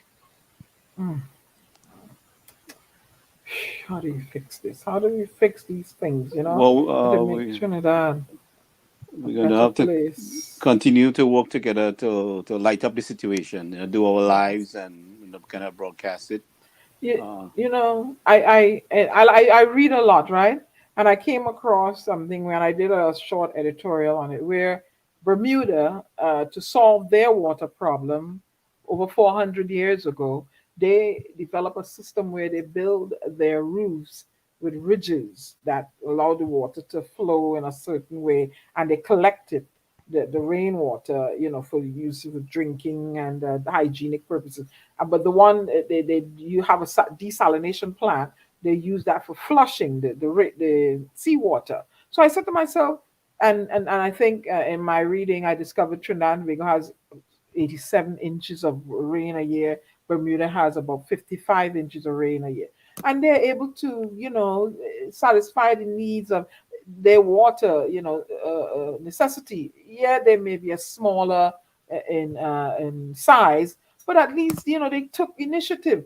You know, I said to myself, why doesn't Trinidad and Tobago try to follow some sort of initiative somewhere to solve these water problems? You know, it start with the HDC houses, build, you know, and see if it works in one area and say, well, if it works here, then perhaps, you know, you can follow suit in other areas. Why aren't we thinking like this? You have to lay down the proper infrastructure before you start putting up buildings. And then the water retention, the road, and diverting the water to other areas. You have to set up that kind of irrigation system. So why are they doing it? No, what we'll see is that they run to build stadiums before they deal with infrastructure.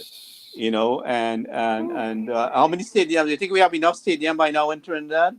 Stadiums, you know, I mean, the money, stadiums and cow pens. Yeah, and the money cannot go to the right things that you need. You know, it's always a battle for that. You know, but that's why I look at Gary.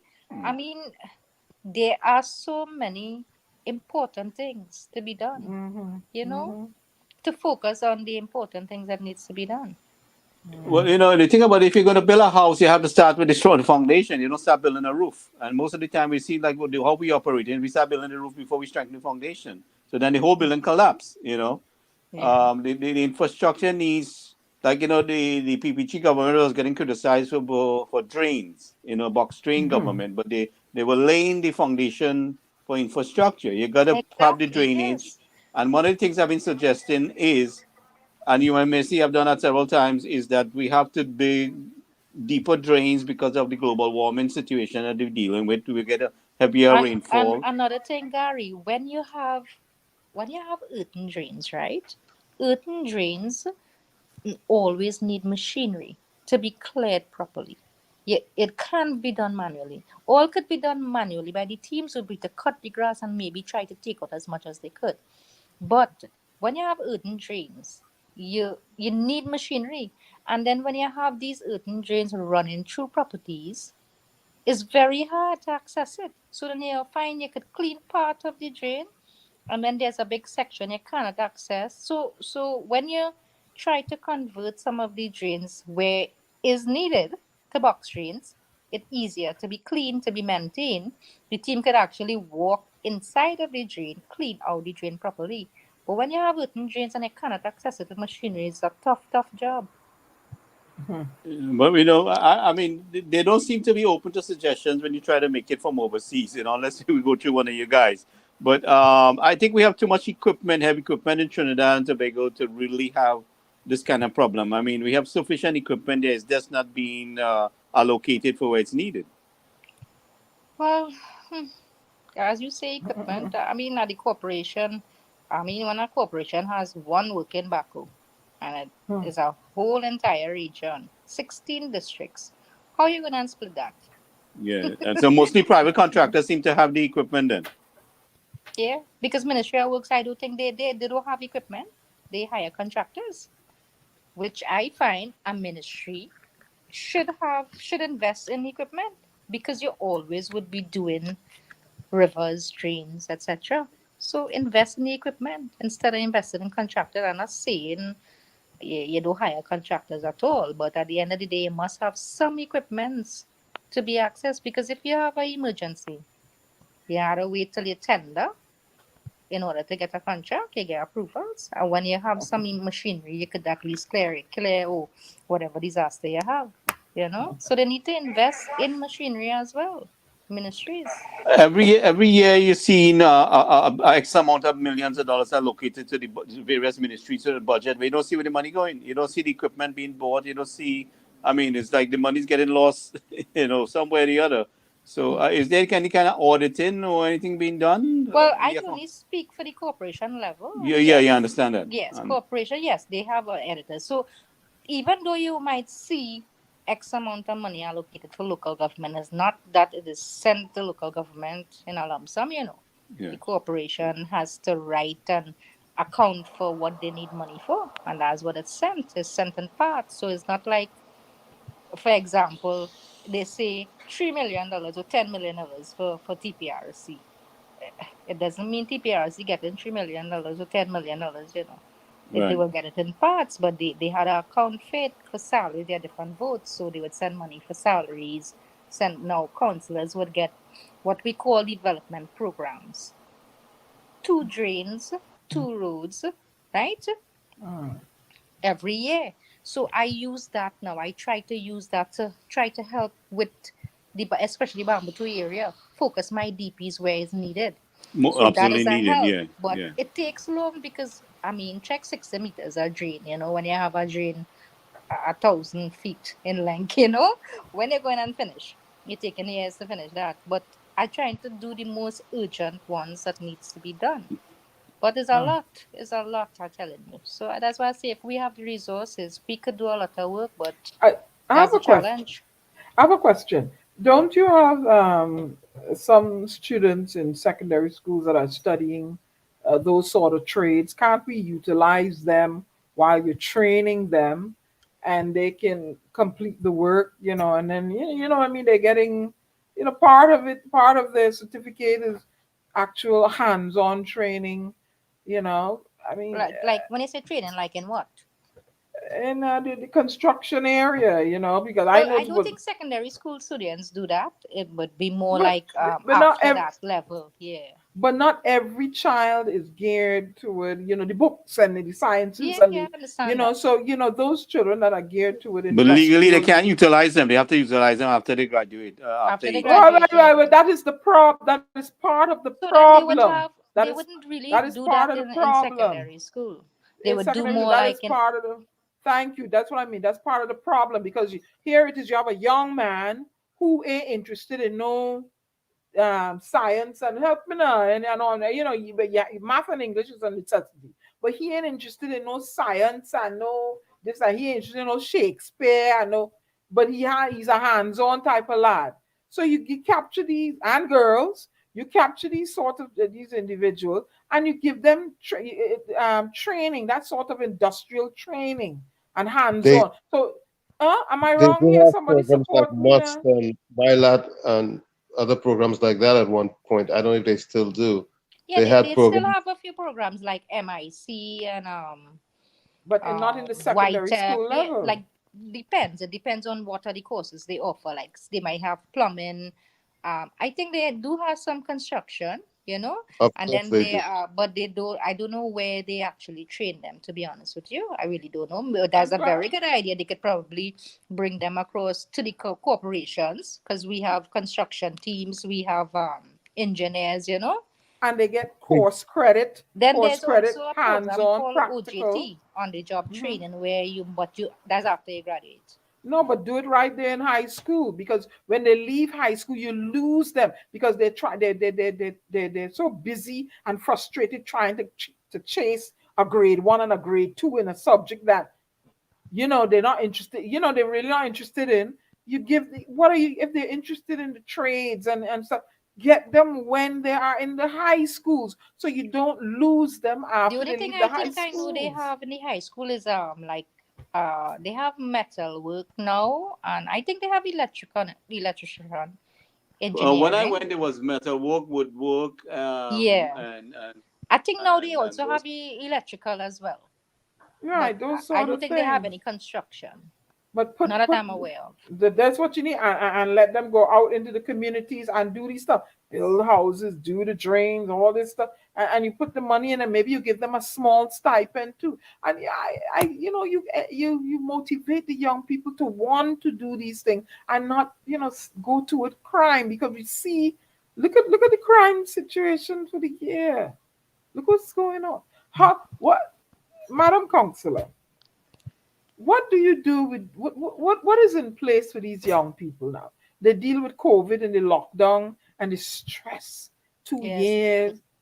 it What, is. what, I could tell you hand off because I have a 15-year-old. You understand? And he would sometimes tell me, "It's like, mommy, you need anything in the shop?" He just, because he's frustrated, he just want to walk down the road and come back up, you know?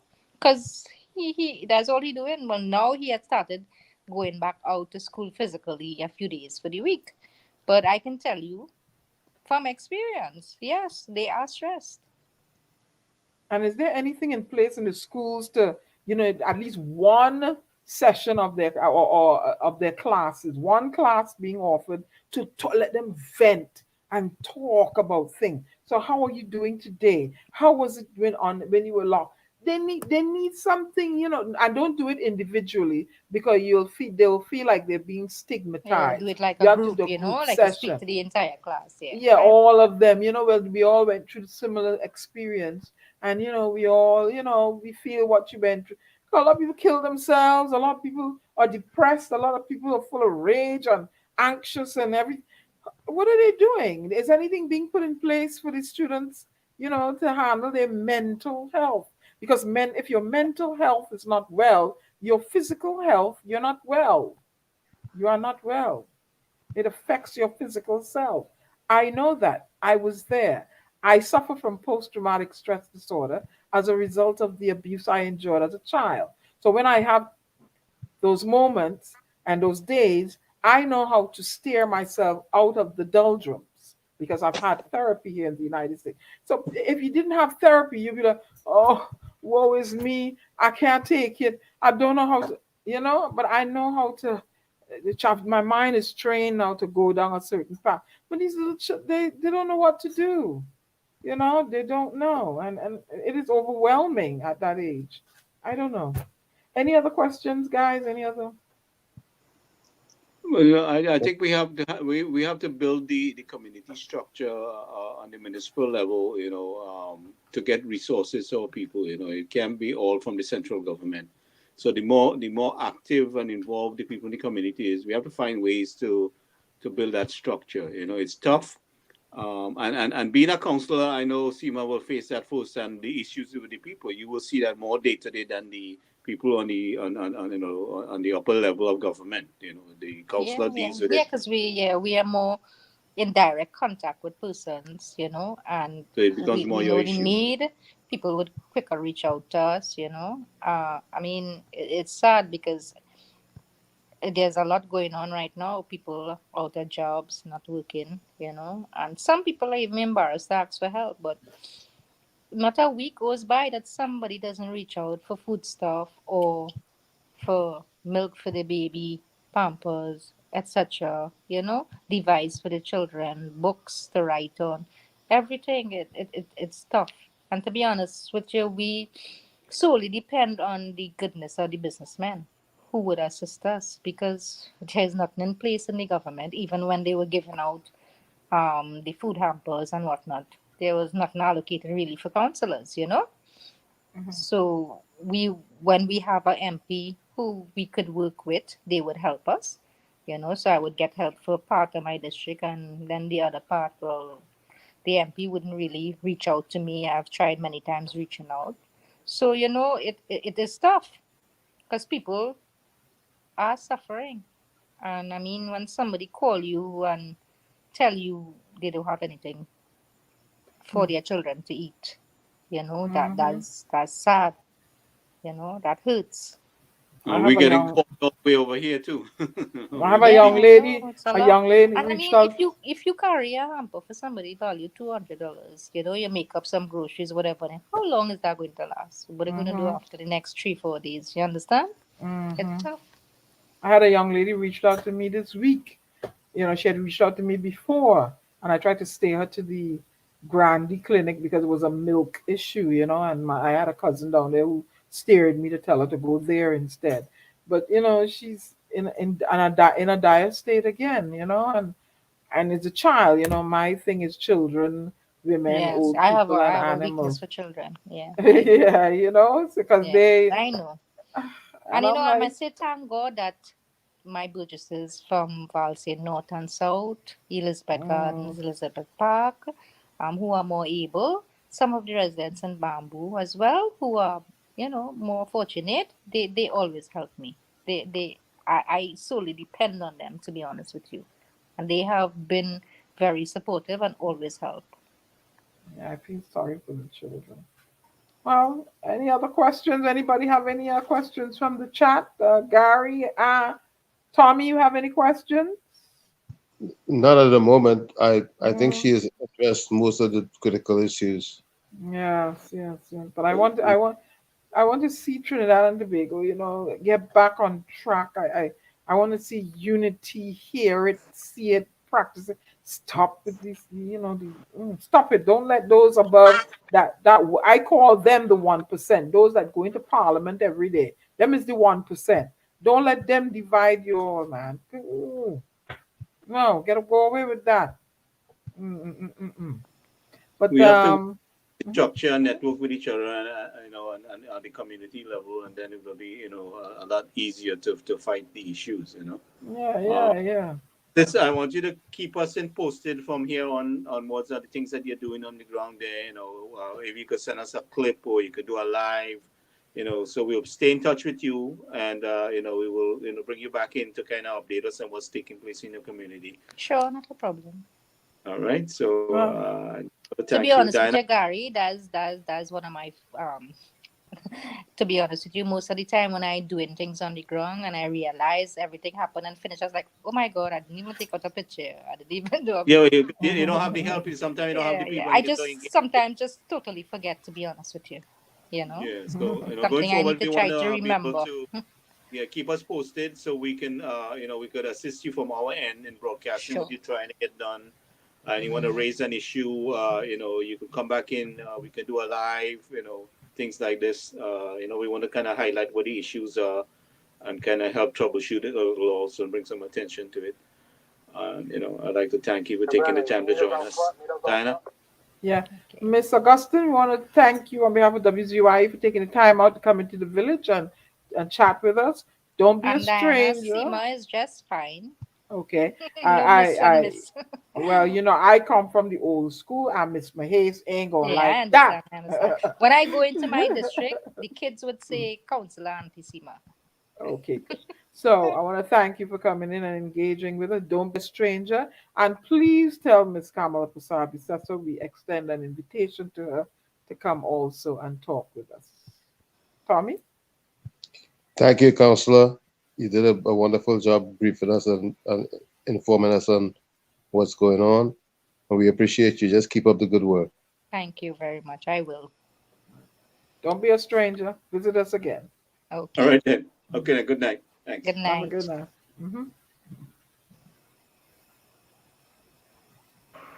Diana, he got to do the top of the hour thing when he come in. Yes, there you have it, ladies and gentlemen. That was Miss Augustine, was her last name, right? Seema Ransom. Boy, I tell you. So, anybody have anything new in the chat? What's going on? What is going on in Trinidad and Tobago? Let me see here what Anselm have lined up for me. Anselm called me and throw me at the helm here. I feel you, Gary, and Tommy had planned, I have hand in this here, you know. Of course we did. Oh, so all you know about this here? No. All right, people, our listening audience, members in the chat, let's hear your voice. Let's hear what you have to say. What is going on? You working in a secondary, what then? Working in a secondary school, so my heart goes out to the children. I know, Nadia, when you call me and you tell me something about going on with a child, because a child can't help themselves and you're at the mercy of the adult in your home, and if they can't help themselves, then, heaven help you. Oh, Tommy, what's going on, boy? You got anything to say? What can I say? What can I say? We are in a state where there's an opportunity to fix a lot of the ills. There has been an opportunity to fix a lot of the ills while everything was shut down.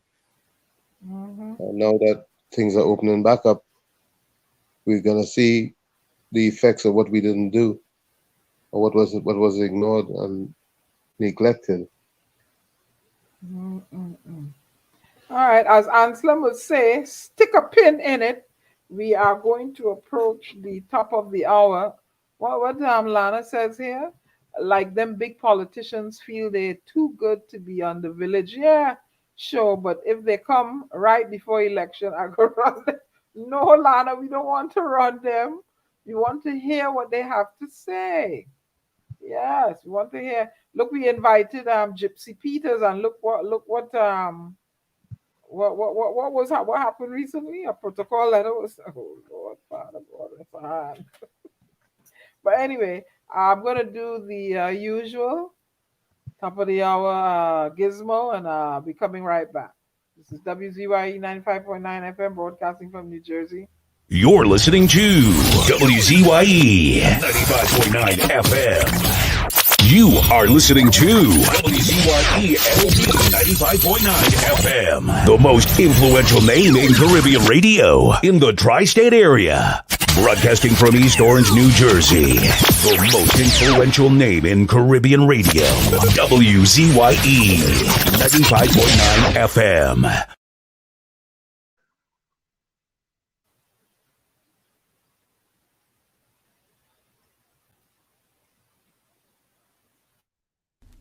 You're back. You're back, Madam Host. Oh, yes. Can you hear me, Diana? Yes, we're back.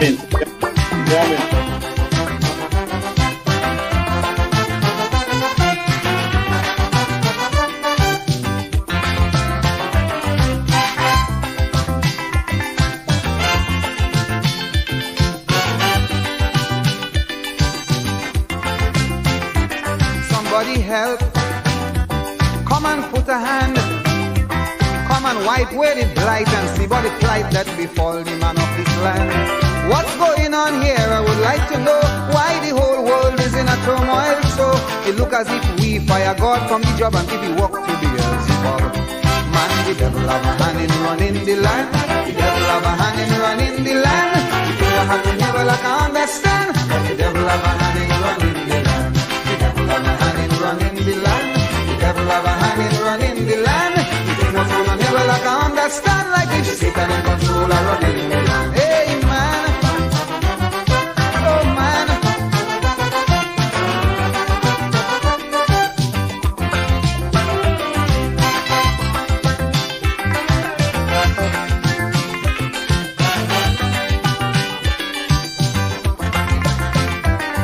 Only wars and rumors of wars. Incurable disease go from sea to seas and they happen without a cause. Strange phenomena now happen everywhere. The callousness of this world have the world in fear. Politics and weaponry have taken its toll. They have the whole world out of control. Man, the devil have a hand in running the land. The devil have a hand in running the land. The thing that happen here, well I can understand like it. Oh yes man. Running the land. The devil have a hand in running the land. The thing of on here, well I can understand like if Satan in control of running the land. Oh man.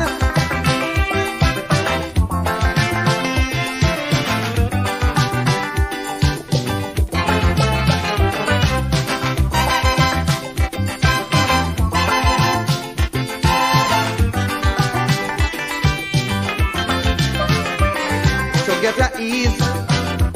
We turn to religion, but then in our quest to do our best we end up in real confusion. Some religious leaders so phony and vain, all our religious morals to go down the drain. Their materialism make them feel them is Lord, robbing the world in the name of God. Man, the devil have a hand in running the land. The devil have a hand in running the land. The thing of going on here, well I can understand that the devil have a hand in running the land. The devil have a hand in running the land. The devil have a hand in running the land. The things that happen here, well I can understand. Like he's Satan in control of running the land. Oh man.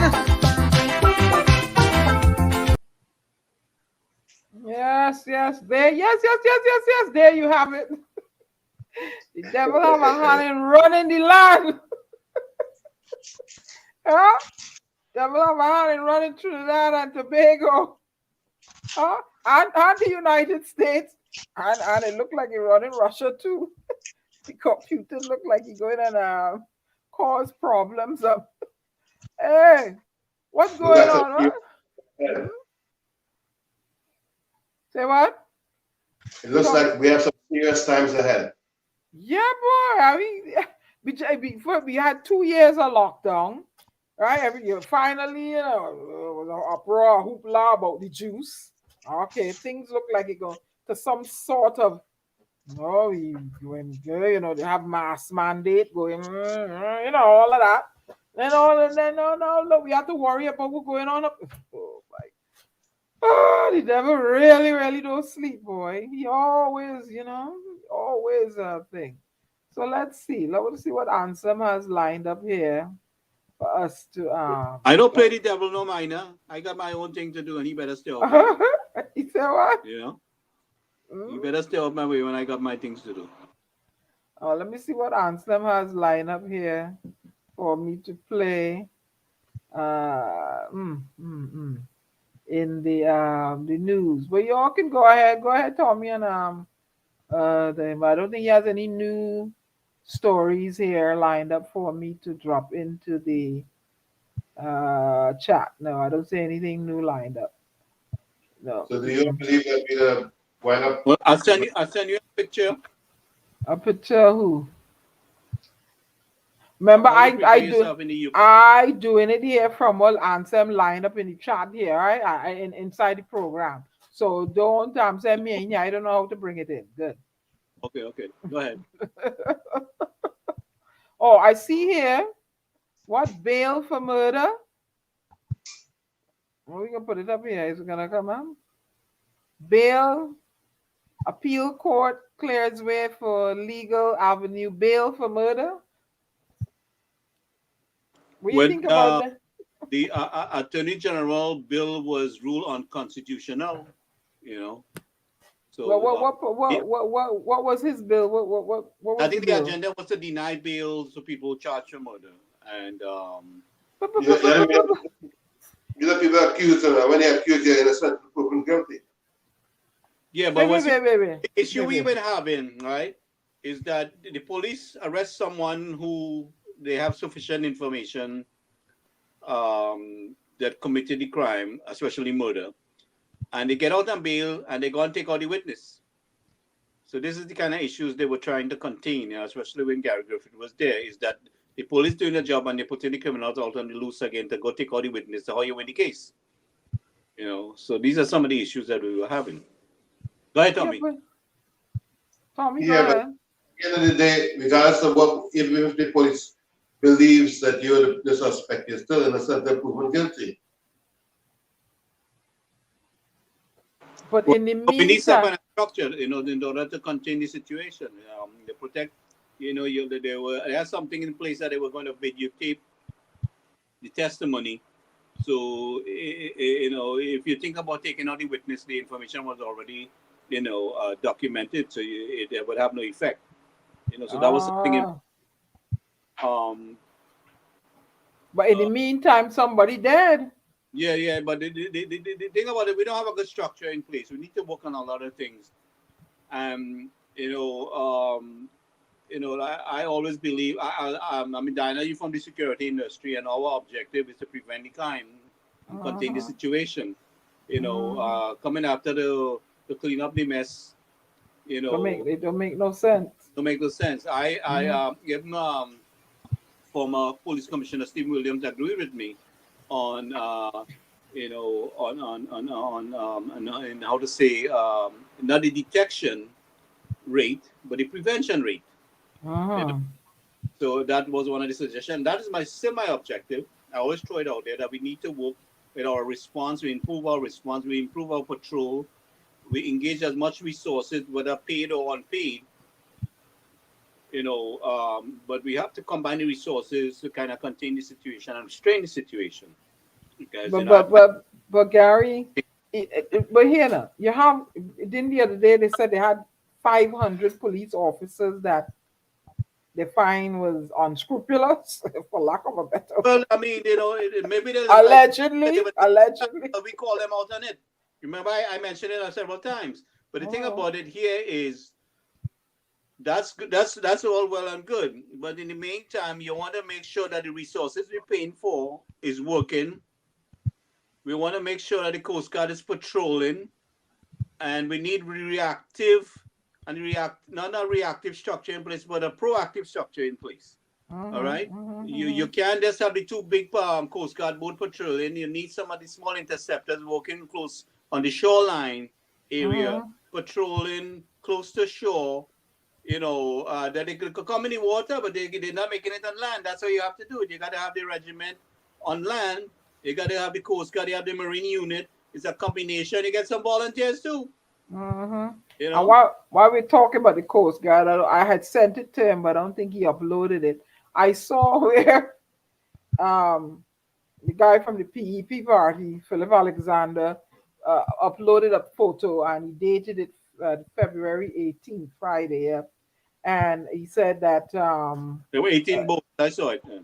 Yeah, there were 18 boats heading. Is that picture for real, Gary? It seems like it took from a drone. It's a drone shot. It's a drone shot, so it's not a manufactured overlay or anything like that. Well, he's saying they have many votes, so we can't prove there's many votes. That's what I'm saying. Yeah, we know they're votes, but we don't know who they belong to. Who votes they belong to? Like, you know, so you see, I don't want it, like somebody say, you don't want to push the narrative, and it ain't so. But that's part of the problem in Trinidad and Tobago. You know, zoom in closer and show me is 18 Venezuelan boats, and then we will say, hey, Coast Guard, what's going on? Yeah, but Diana, like I said, the two big boats, by the time they reach say 10 or 15 miles down there, them little small speedboats on already. But Gary, if you know that's a loophole, that's a weak point. Why can't you have one boat, one angle, and we know how Trinidad and Tobago shape. But it is not just the two boats. You can't just have the two boats. You have to have the small vessel. The small, yeah, speed, whatever, yeah. Close to the shoreline. Working close to the shoreline. Is the resources you got to apply. They are still on a reactive strategy. So who in charge of the shoreline? Who ministry that fall under again? With your hands. Oh, Jesus, Lord, Father, God, rest. But, you know, who are they going to listen to? You know, who are they going to listen? You're always going to get a whole set of excuse, you know, about when you raise the issue and you caught things with people, caught them with their pants down, basically. All right? I hear there's a whole heap of corruption up and down in all of them agencies there. A whole heap of corruption that because I don't want to go into. You have to have people roving and checking. You just can't leave it. You have to check on the people who are working for you. You have to check on them. You can't leave them alone. Yeah, of course not. And you don't know where they are. You can't. How can you have a porous open and that area is very forested? Of course they're gonna try and get in through there. I'll give you an example. I hired a trainee guy to work for me. I was managing a security company. And I put him in a trucking company. He said about 1 o'clock I talked to him. He said, Gary, don't worry, man. I's your brother. I got your back. So about 3 o'clock I went out to check the site. The door closed up. He have a bedding on the ground and he lie down and cover up head to toe. But he got my back. All right? I's your brother. I got your back, Gary. Don't worry about it. Man sleeping on the job. All right, so. But how can you? I don't think we have been patrolling down, especially what we did in the nature of the situation we're dealing with. Not now we're doing this is nothing new. We got to apply several resources to contain the situation. They should take heed from other countries that have the same sort of border lines like us and employ the same strategies that they employ. You can't just leave these. I mean, if those boats are 18 Venezuelan boats, I shudder to think what they have inside of them. I shudder. And why they coming in at that forested area and not attempting to come through the other areas. I shudder to think what could be in those boats. 7 to 9 miles, I think we are between us and Venezuela, right? Sometimes you could stand to bring something in and out of Trinidad and Tobago. I shudder to think what is inside them boats, and wonder why you can't get the and why people go missing and all kind of thing. I shudder. But now you understand why I tell women, "Will you walk with a box cutter?" Okay, now. Snatching the women and where they ending up. You end up in a foreign country being trafficked. But that come like a straw now, right now, with the kind of things we're up against. We need more than box cutter right now. Oh, well, somebody snatched me, like I says, I'm cutting. I'm not asking you no question. Communities have to work together. They all have to understand that nobody's invincible. You could build 10 or 12 feet wall. You still have to work together. You still got to come outside them walls. Somebody could climb over those walls. You have to watch. We can't seem to get the simple, basic community watch patted down. We can't seem to handle that. Everybody feel it's not going to happen to them. They're better than somebody. You need to work together. They have to work together. Well, look, I saw a couple in Trinity Mall area walking back to their car, and they were accosted and robbed. And they were shot too, right, Gary? I saw them pull guns. You know, it's real dread in Trinidad. I'm like, what? You know, and this guy that they kidnapped from his workplace. I mean, don't they have security on the jobs? Well, if somebody run up on you so quick, right? They were already walking to the car. They saw the people in the car there. I mean, you know, they still went like if nothing was going to happen. You had to take some kind of precaution, but still they armed and you're not armed. You know, how do you deal with that? Yeah, I don't know. But why did you know, why you, I don't know. Yeah, you have to go about. Where's the patrol? Yeah, Where's the patrol? Yeah, you have to go about your daily life. But then you as a citizen, you have to be cautious of where you park. Why both of them walk to the car like that? I mean, one person stay back, I don't know. You really have to employ different methods, to protect yourselves now. Tell me what you think. You ever worked? You're a commissioner of something. What do you think? How can people protect themselves? Guess what? People have to do one main thing: always be aware of their surroundings.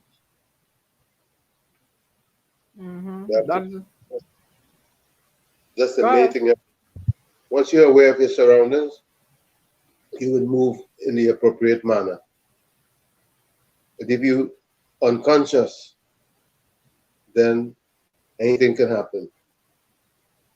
Capiza Enterprise say emigrate. But not everybody in a position to emigrate, Capiza. I mean, everybody emigrate, what's going to happen? You have crime out there too. You have crime out there too. You have to, as a woman, you have to watch it. But I don't park by panel vans. I park, when I park, before I go to my car, I always watch to see what's going on. I engage, I open my car from far away. Sometimes I pass my car and walk around to see if anybody watching. I do a lot of things. When I get in my car, the first thing I do is lock it. Lock your doors. Lock it. I don't play with that. I turn on the engine fast. And my cell phone is always handy. That I can hit. I'm a 911 is there. First number. So I don't know. Something's got to be done. To protect our women. We cannot go on this way. I think something needs to change. It needs to change from up top with the legislation. It can't go on. I can't go on this way much longer, man. People are gonna, can't go on this way much longer. You have to have the fight, though. People have to organize themselves. The best police force cannot fight this situation. You have to work together. Enough is enough. How long? Your women getting killed, or people can't even go to the store. I spoke to someone today who said she don't like going to no store. She don't go out and go nowhere because she's afraid. She's afraid to go anywhere. I mean, how can you live like that?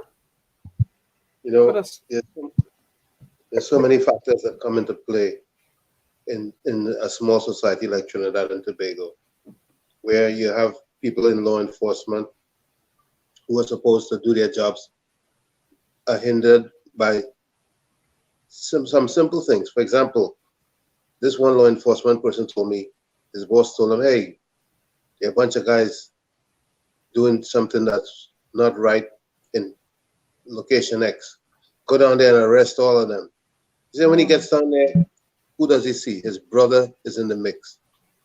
He said, how I'm going to explain to my mother that I had to arrest my brother? He said, all I simply tell him is, look, guys, get out of here. And don't be doing. He said, I had to just leave. So I'm saying that to say this, that the solution for most of these islands is going to take a collective effort. We're going to have a collective effort in this vicinity, in this Caribbean, in order to straighten out the Caribbean. Because we were talking earlier about how many things were straightened out in the Northeast where we live. At one point, it was all doom and gloom. I don't know how many people remember, because I was up there since 72. And I remember the way things used to be and the way things are now and the improvements that we have seen. Things can get better here. Somebody said Gary Griffith tried to stop the guns in the airport and they get rid of it. Oh God! How you know that, Hailey? You have proof of that? According to the PNM, Ethelbert Fitzgerald Hines. Hey, why are you calling my partner that name? The National Security Minister. That is not he work. Well, you know what? I agree with you, Capiz. If that ain't he work, well, who work is it to make the people feel safe? Who work is it to make the people feel safe? I go take the work for free, Huh? Regardless of who you put in charge, the same people are on the ground doing the work. The people on the ground have their own way of doing things that needs a total overhaul. Oh. You know, Marlon Brando was the ugly American. I'm the ugly Trinidadian. Oh, yo. Ooh. Gary, you're not ugly. Gary, you're very handsome. You should be in Indian movies next to Priyanka Chopra. What's wrong with you? Fish stick. Ah, yes, we didn't hear anything behind those guns that were found at the airport. I've forgotten about that. What guns were found at the airport, Gary? What was that all about? I didn't hear about that. I don't know. I didn't hear anything about that. I never. Oh, yes, that monk. This is not a monkey. This is a sheep. What's wrong with you? You see, it's a sheep. What does it look like? A monkey or a sheep? What does it look like? Looks like a monkey from a chimp. It look like a chimp. Oh yeah, it's for my puppy, but he has a cough, so they didn't release him to me, and it makes noise, you know. It's a chew toy for him. I thought he would be here tonight chewing it and making me miserable, but I'm supposed to get him on the 28th. You know, they treat me think he's a child or something. He has a cough. I was like, he has a cough. Yeah. Better than human beings. I'm telling you, it's like, oh no, Miss McDonald, we can't release him to you yet. I was like, what the? You know, long time in Trinidad, they don't hand you over, right? You know that's right. And if you're dead on me, you know, proper smoke my pipe, right? Oh yeah. But here, they're not handing him over. No. We want him 110%. I was like, okay. Let's say something about some drugs found in the US. What about they found the plywood and drugs on the ship? When was that? Again, comments made by members in the chat and on air, and solely the opinion of them and not that of WZYE. So what? The guns that come through the airport, who you think have enough to do that? The big fish. Fish stick, you involved in that? Yeah. What? Fish stick? You involved in that? Let me look at you differently, boy. What about all that the US they find the plywood and I didn't hear about that. Oh, that's back in the day. Yeah. I heard about that. Diana, that sheep does count to make all his sleep. If you're dead, you're born back as dog, born in US, not what? Capiza, I'm not understanding your statement. Gary Griffith bust the government house full of again, all statements made by those in the chat and I guess are solely their opinion and not that of WZYE staff and members. You see what Hailey said? Tommy? I'm not reading the chat. I need to put on my glasses so I can read the chat. Put on your glasses. I don't even want to put it up. I'm not putting it up. But let me ask you something. You don't have any of those clips that Anselm usually play? I'm not. What he has here. Okay, what he has here. Let's see. Okay, let me show this. He has a clip here. Nope. Hindus and Indians under attack by PNM government in Trinidad and Tobago. That was about the cremation. The bodies. To gather and to cremate your family. Because of this stop the outdoor cremation. Okay, So they let's show infringe on this. rights. What's his name? Dinesh Rambali won his case against the government in that. Let me go get my glasses. I'm putting it on mute. Okay. Says to never trust anyone. A couple decides to commit suicide after going through a really hard, tough time in life. So they both decided to jump off a 20-story building to death. When they got to the topmost floor, they both agreed to count to 1 to 3 and jump. On the third count, the woman jumped, but the man stayed. As the man watched the woman fall, he saw the woman pulling out a parachute to land safely. Question: who betrayed who, the man or the woman? Justify your answer.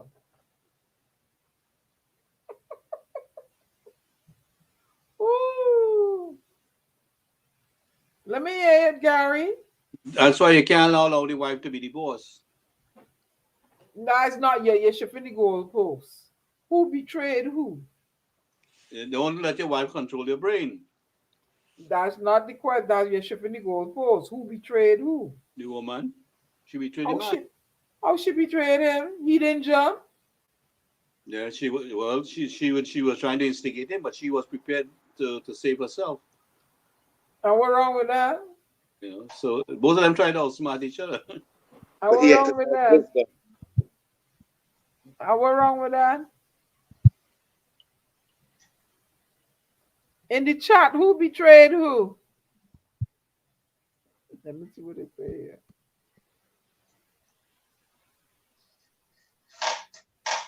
Just remember who led Adam to betray God. Hey, don't. Let me go. Hey, why are we on that? Adam, right? Who led Adam to betray God? Who led Adam to betray God? The devil. And the devil was who? Yeah, the devil worked through his soulmate. The devil worked through his soulmate. How we know the devil was a he?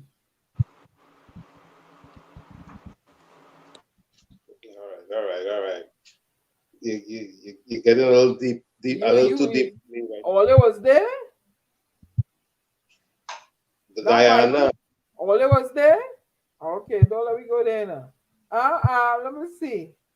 So, Capisa said Rowley, he did not jump. Oh, jeez. What? Fishstick said the woman. Why Fishstick? Why Fishstick? Why the woman betrayed? I don't think so. A couple decides to commit suicide together, right? They both agreed they're gonna count to 1. They both agreed. So who betraying who? No, she's saying, well, wait, now he really think I'm gonna jump to my death? What I feel she do, she went to take out an insurance policy on him. What do you think, Tommy? That's a little bit too deep for me. But you the one that tell me to go and bring up thing and some have park up in here, you know, you got something with controversy. I would take out an insurance policy on him and pack 2. She not too smart. She packed 1 parachute. I would have 2 or 3. Anyways, all I know is that he exercised wisdom. He exercised. What do you mean he exercised wisdom? He didn't jump, did he? He didn't jump? I would have 2 or 3 parachutes. That is what I would have done.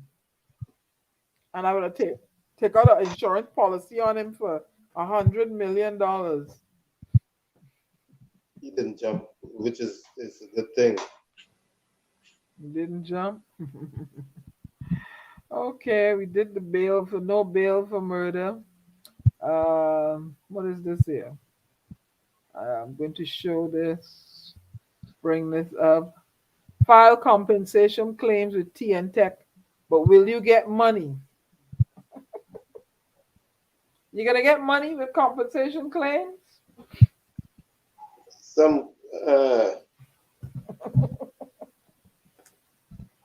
Are you gonna get money, Lana? Anybody in the chat, have you guys filed compensation claims with TN Tech yet? TN Tech promised to reduce the bills. Hailey said what? She find a new man and come up with a scheme to get rid of the old man. But it didn't Guys, work. our representative, our candidate, Miss Janine Brandt, is back. Where you have to, the voting is continuing with voting for her. You gotta go online and vote. You can check out the Miss World. But share it in the group and share it with me. I share it all over. Yeah. I shared it with my divas of color in London. You did? Yep. And should she cinch the crown, the next time we're having a parade or organization, an award event, I'd like to mention her and have her visit us, and talk at our award event. So, yeah. That man, though, she didn't see a parachute on she back. Somebody horn the horn, and man, oh Lord, well, you see what you make me put up now, huh? Right? I told me, Yeah, I'll take the blame, but That told me. Yeah, I'll take the blame. What the heck? My back is broken. They said there was no sabotage, right? We talked about that. But what I'm going to do now is we're going to start soliciting people. I don't know what they've answered. I'm coming back at any time now. TNT women what? TNT women win what? What did they win? TNT women win something here. Is this good news? Bold news? What is this? Edge pass Nicaragua 2-1 as CONCACAF qualified. Is this old news? Good news? I don't follow football. Is this old news? Tommy, I don't follow football. I guess if Anson put it there, then it must be current news. It has to be current. Okay. So TNT edge pass Nicaragua 2-1 as CONCACAF qualifiers. Oh, very good. Very good, my girls. Go ahead. So that's a good thing, the CONCACAF thing? Yes, that's the group that we're in. Okay, I don't know. Talk about it then, Tommy. I don't know anything about it. I'm not the expert on that, but obviously we are doing better than the cricket team. No. Oh, no. Oh, no. Well, congratulations, young ladies, and continue doing well. Very good. You're doing better than the men too, right? I don't follow football. I like hockey. All right, so I'm going to show this one here now. Some praises TTPS for protecting the city. February 17th. That was that's today. Somebody's praising the city, the police for protecting the city. You think that is warranted? That praise is warranted? Absolutely. Okay, why? It could have been worse. During the blackout. Right. It could have been worse. It could have been worse? Of course. Well, I didn't see any reports on any kind of chaos in the hospitals. I spoke to one friend and everything was fine with them. So I guess the backup generators were working. Yeah, the health minister said all the hospitals were in good shape. Well, I want to praise the residents of the city of Port of Spain for not, buying into the stereotype that, they're going to go and commit crime tonight. I want to praise you guys. I praise you all. We had one or two incidents. But I want 2 incidents, but I want to pray. Yeah. No major chaos, like what was being predicted. Yeah. Next story he has lined up here is Let's see. I have to show it. Let me this thing here now. Oh dear. What is this here now? Morris mulls over contesting PNM Tobago internal elections. Gary, elaborate. I am not very much informed on that situation, so I can't really. I will leave that to answer him to deal with that. Tommy, elaborate. You're pulling me in things that I cannot speak clearly about. All right. Well, we'll leave that for answer when answer is here. Maybe somebody can enlighten us on that. I'm going to the chat. Anybody know? Where's Mr. Montano? He not in here tonight? Yeah, I saw him there earlier. I'll elaborate on that, Mr. Montano. I guess he's not here. All right, let me go back to the what he has lined up here to share with the listening audience and viewing audience. Vieira comments. Vieira comments dangerous and reckless. Now, what was these comments that were dangerous and I didn't what were they? Did you get to see them, Gary? Did you get to read it? Because I didn't. I know. I really didn't. Okay. Well, then we'll have to another way of conversation. Yeah, I you know, he didn't say anything in thing to me. All right. So, all right. At this point in time, I'm going to. Anybody has anything particular they want to talk about in the chat, or I'm just gonna drop a track on y'all. And invite a couple of people to line up your closing comments. I'm waiting to see if Anselm will rejoin us. If he doesn't, any in the chat that you want to bring to, highlight, talk about what's going on in your community? What's going on? They don't get any support from the government. They're doing better than Soca warriors. I know, Nadia, the puppy has a cough. And here in the United States, they treat animals like humans. So they're not releasing him to me until the cough is gone. Hello. They treat animals better than humans here in the United States. But I bought, see, this is one of his squeeze toys, see? Keep his company, right? So, I just have to squeeze the toy, and they promised to deliver him to me on the 28th. So I guess you always see him the Tuesday show, right? So I hope all goes well. But they're not gonna give him to me if he's not 110% or 100% up to par, and he's not a pot hong. I'm eagerly awaiting him now. I'm getting tired of them now. Yep. So, anybody has anything they want to talk about in the chat, or let Diana go and play some music? All right, we have nothing else. I'm going to play Explainer. We just can't go on this way.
we just can't go on this way. You in charge of Trinidad and Tobago. While we're at it here, I wanted to I found it pertinent. I want to bring to your attention a story that came directly from Mr. Gary Mahabir. And it's something I didn't know, and I am but 2 mornings old. Ranjit Kumar, known as the man who built Raisen Road, was a civil engineer who was born in India, grew up in England, and migrated to Trinidad in 1935. He came here as a film distributor, bringing with him the first Indian movie ever to be shown in Trinidad, Baila Joban. I hope I said that correctly. Oh, you'll jump all over me. Okay, good. All right. Kumar had been encouraged by a Trinidadian friend in India, having returned from England, where he had faced racial discrimination in getting a job, despite his Bachelor of Science in Engineering obtained from the London University Imperial College. 2 years after his arrival in Trinidad, Kumar was employed as an assistant engineer with the Works Department. Among his first responsibilities was the extension and widening of a roadway, which was originally started by the English Walsh Wrightson. Through the prospect of building under swampy conditions was considered to be impossible. He planned, designed, and constructed the dual carriageway in 1940. Kumar also designed irrigation and drainage systems for flood-prone Port of Spain, Lavantil, and El Socorro, Lavantil. He worked on the Mova housing project, widened the Eastern Main Road, constructed footpaths. Other notable projects included the site works for Federation Chemicals Limited and the Hilton Hotel. In 1940, Kumar established the Hindu Mahasabha. He also became president of the East Indian Congress. In 1943, he was elected to Port of Spain City Councillor and is remembered riding a white horse to meet with his people. 1946, the first election under the adult franchise, Kumar contested as an independent in Victoria. He won and became an influential member of the Legislative Council in 1950, and he won the Caroni seat. During his career, Kumar worked with Captain Andrew Cipriani under the labor union leader Tubal Uriah Buzz Butler, who led his first industrial strike in the oil belt. In 1945, he successfully moved a resolution for Butler's release from prison. Throughout his political career, Kumar made several tangible contributions. He fought for a better water and sewage system in Port of Spain. He helped improve lighting and flood control measures in the town. He prodded the authorities into providing drainage projects in Orapooch and the flood-prone Caroni Plain. His advocacy stimulated the government to lay water pipes for installations such as Brickfield Village, Chandagori, Endeavour, Felicity, and Benjukal. He agitated for land on behalf of the sugar workers. He was instrumental in the opening of the settlements. He lobbied vigorously for constitutional reform aimed at increasing the local representative element in the colonial government controlled by the Legislative Council. Places like Kumar Village and Williamsville are testament to his impact on the wider population. In 1950, Rajit Kumar Street in the St. James was named in his honor. Why isn't Wrightson Road named after this man? Somebody can answer me that? I know I can't. We didn't know nothing about him. I just recently saw something. I had no knowledge going to school. Me neither. History books. Nope. He didn't nope. You see what I mean? His work, his expertise was not recognized in the country. Eugene Julian, I am not a student of politics. I read a lot. I never was interested in politics. Never. I did my history at St. Augustine Girl. Nope, not interested in politics. That is not my forte. I am, however, I like the diplomacy side of government. I am not interested in cabinet policy, nothing that go on inside there. Because I find inside there smell like a duck, a dead duck. and they're not gonna like me. I too radical, so I don't interest myself in there. You know, it's either right or wrong for me. I don't deal with the gray, so I am not. No, not interested. Nope. Because if you go and you learn and you read about it and what is the right thing that is supposed to be doing, it's not happening inside there. So, right? Yeah. So why didn't they name Ryson Road after this man? Why is Ryson Road named after this other fella? Diana, is there any of his engineering drawings left in the government files? Maybe there's some recommendations there that he made that we could utilize. Yeah, all these things that we need to know about this fella here. You know, if he did all these things, you know, you give him a street. Well, he has a street name, but you know, tell us who he is. Put him in the history books. This is what I talk about. This is what I talk about. School curriculum. We should be reading about people like this during our secondary education, at least, you know. Yeah, talk about these people. I need to hear about it. I mean, tell me about the slave triangle and the slave trade and Sir Walter Raleigh and Sir Francis Drake. Yeah, me and Reverend Samuel get away plenty days because I got tired of hearing about these dead white people. And I asked him that question nicely. You know, what happened? There are no black people that do nothing proper in history, sir.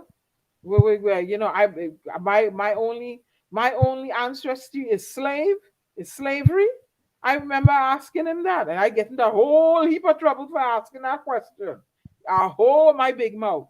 You know, I was told there was an agenda with the Caribbean Examination Council to bring things that were more relating to us directly than to phase out the things that were foreign to us. You know, so I would have thought that this kind of in fact, I found a book. Looking up his name, there's a book on Amazon right now about him. It must have been written about him, but you know, the Caribbean Examination Organization should be really, you know, fostering these things through the educational system curriculum. Somebody said, Diana, all you need to know, the Carib was warlike and the Arawak was peaceful. Well, we see some Arawaks in Trinidad right now on the street. Huh? What was that, Gary? Say that again? We see some Caribbean Arawaks on the street. You see bullets passing here and some that's taking blows. Oh, God. Oh, so you call them Caribbean Arawaks? Oi. You talking about the bear? I'm talking about the warriors on the street. It's fight. Oh boy, Gary, everything on the shelf with this government. Yeah, who said they put it on the shelf? The mayor of Port of Spain, right? They just put everything on the shelf when we had him on the show. You know, we didn't love you know the curriculum. I mean, granted, I'm glad for the education, I get it, but the curriculum that was taught to us, according to Bob Marley, brainwash education to make you a fool. And if you didn't have the desire, or the tenacity, or the penchant for reading, you would never discover things. They was hidden in the books. Unfortunately for me, I had my godmother befriended the librarian in the UE. And I was made privy to the encyclopedias that the UE students had access to. And I learned about the University of Timbuktu. So I would fly up in my secondary school history teacher, Reverend Samaru, with the knowledge of the University of Timbuktu. And he you know, want to know why I had an attitude telling him, hey, black people ain't do nothing else in history. That's all we were known for, slavery. So he found I was out of place. And you know what he do? He sent me to walk around the quadrangle with my hand up in the air, holding a dustbin in the hot sun. Because I asked him a question. So don't feel bad. I get to hold my book back straight in front of me out for a few minutes there. I showed them I could do it. Yeah. Because put your hands straight out in front of you, and you have to support your book bag. I had to walk around, my hand in the air. I said, but wait a minute, because I read this in the book. The university students, they were further than us. What is University at Timbuktu? Black people, they the first university. Like Mansa Musa, all these things were in these books, King Mansa Musa. So how come I ain't learn what's going on here? So, you know, if I come from this, how come I was a slave? I ain't no slave. I tell them I ain't coming from no slave. I used to tell people my ancestor is Cleopatra. She's the one that defeated Mark Anthony, was it? Right? Good. She was a warrior. Yeah, time for change. The father of the nation is Eric Eustace Williams. Trinidad is the land of Calypso, Limbo, Steva, or National. No, no, no, no. I ain't going with them 3 words. Don't get me vexed tonight, Capiza. Everybody national watchwords again. He didn't hear you blaze me on the last show. Don't get me vexed, Capiza. The national watchword should be education, endurance, and performance. Don't get me vexed here now. I was calm all night. And nobody in here to give me no pill. But Diana, what? Even though you have modified them, the fact is that, and the truth be told, there's something in place already. Discipline, tolerance, and production. Whip my behind, tolerate it, and go and make me that money. That's what them 3 words say to me. Whip my behind. And the heels of the 60s and the civil rights and the black. No. Go move with them 3 words. Find 3 new words. Give me 3 new words. Diana, you could put 3 new words if you want to, but there's something written in stone already. Spar, that song has copyrights. They may put us in YouTube jail. Diana, they name places. Yep.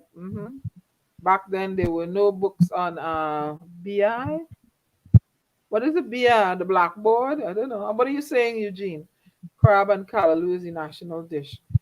Let's see who's putting closing comment. I will send you the video with Eric when he was taking down the union chat. Highly put closing comments. Capiza put closing comments. Albert. Darrow put closing comments. Good.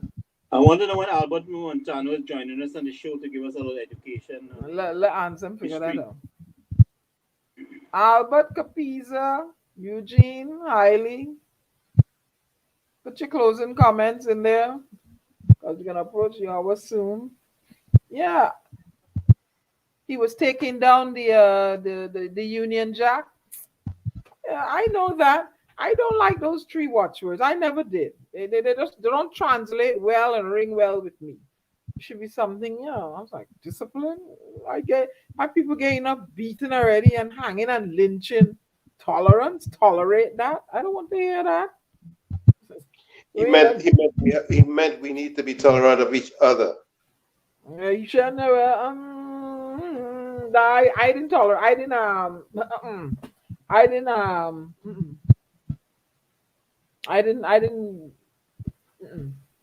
translate it to mean that. In that context. Right. In that context, coming behind discipline. Well, in spite of all the context and written, how to say, philosophy, we see things that are spinning in a direction that we don't like, and we want to focus on what's the real issue affecting the people. And that's what we want to focus on, and we have to call out those who are trying to spin things the other way, and create a distraction and a distraction. So that's the main thing, distraction. I mean, you have people suffering here and there with different things in the hospital, no proper medication, no effective treatment. You can't talk about it. You're not allowed to talk about it. I mean, I'm getting all different kind of complaints about what's going on in the country, and they could find, to talk about race. Yes, Yeah, those are not the hot issues. People suffering for water. People can't. We got raw sewage running in up in the people's house. But don't seem to be a hot issue, and they're trying to cover it up. And when you try to say something about it, you're wrong. So I mean, something has to be done. Something has to be done. And you are right, Eugene. Back then, there were no books on Black history. None. All you're learning is Walter Raleigh, Sir Francis Drake, Christopher Columbus, and who else? Worship and bow down to the Queen. Worship and bow down to the Queen. Yeah. Not this Indian, sorry. This Indian bow down to the Queen foods and capsized cheese. So she better not come from him. Yeah, all that, so like, and when somebody from the royal family come, boy, it was a big deal, you had to be brainwashed, Yeah, thank God those days are over. Hip hip hooray! Yeah, but what we doing with our freedom? What are we doing with our freedom? We're not building on things. We're just kind of sailing. We just keep on there jamming. Having a good time. You know what happens when an army gets comfortable? They get conquered. When they get comfortable and complacent, they get conquered. So we gotta wake up. We gotta wake up. Gary, one time I thought about that. I said maybe freedom is a bad word. Free and dumb. Maybe it should be free wise. Oh, free and dumb. Free wise. Free and dumb. Oh no, Tommy, that's sad. No, just playing on the words, Yeah, we feel we think we arrive, we arrive, we get comfortable. We didn't arrive. We got news for you. We didn't arrive. Yes. There's much fight to continue. The English language. Yep. Good discipline, tolerance. Too much. We've been through too much, the capturing of the slave, the indentureship of the Indian. No, I want more discipline. No, we ain't enough for that. We ain't enough for that. Enough licks. We ain't enough licks. Education we want, we will endure, and we will perform. We will, once you educate us, we will endure whatever, we'll find a career, endure, and we will perform. Yeah. Discipline, tolerance, and production. We got to find a way to better collaborate with each other, and that structure has to start from the ground up. Yep. It has to start from the ground up. Each community has to build their structure. There has to be some better collaboration instead of just pulling and talking and who's better than who. Much more than that, because and then what I want to is, more collaboration and teaching of the different cultures, trading in the different schools, to be more tolerant. Yes, we celebrate the bigger festivals and stuff, but, have it, like take the different villages and stuff and everybody enjoy one another, like we used to do back in the day.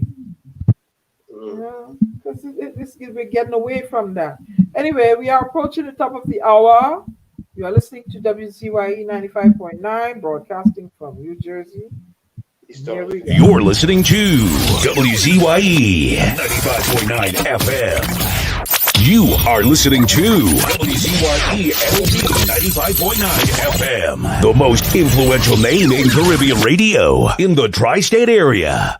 Broadcasting from East Orange, New Jersey, the most influential name in Caribbean radio, WZYE 95.9 FM.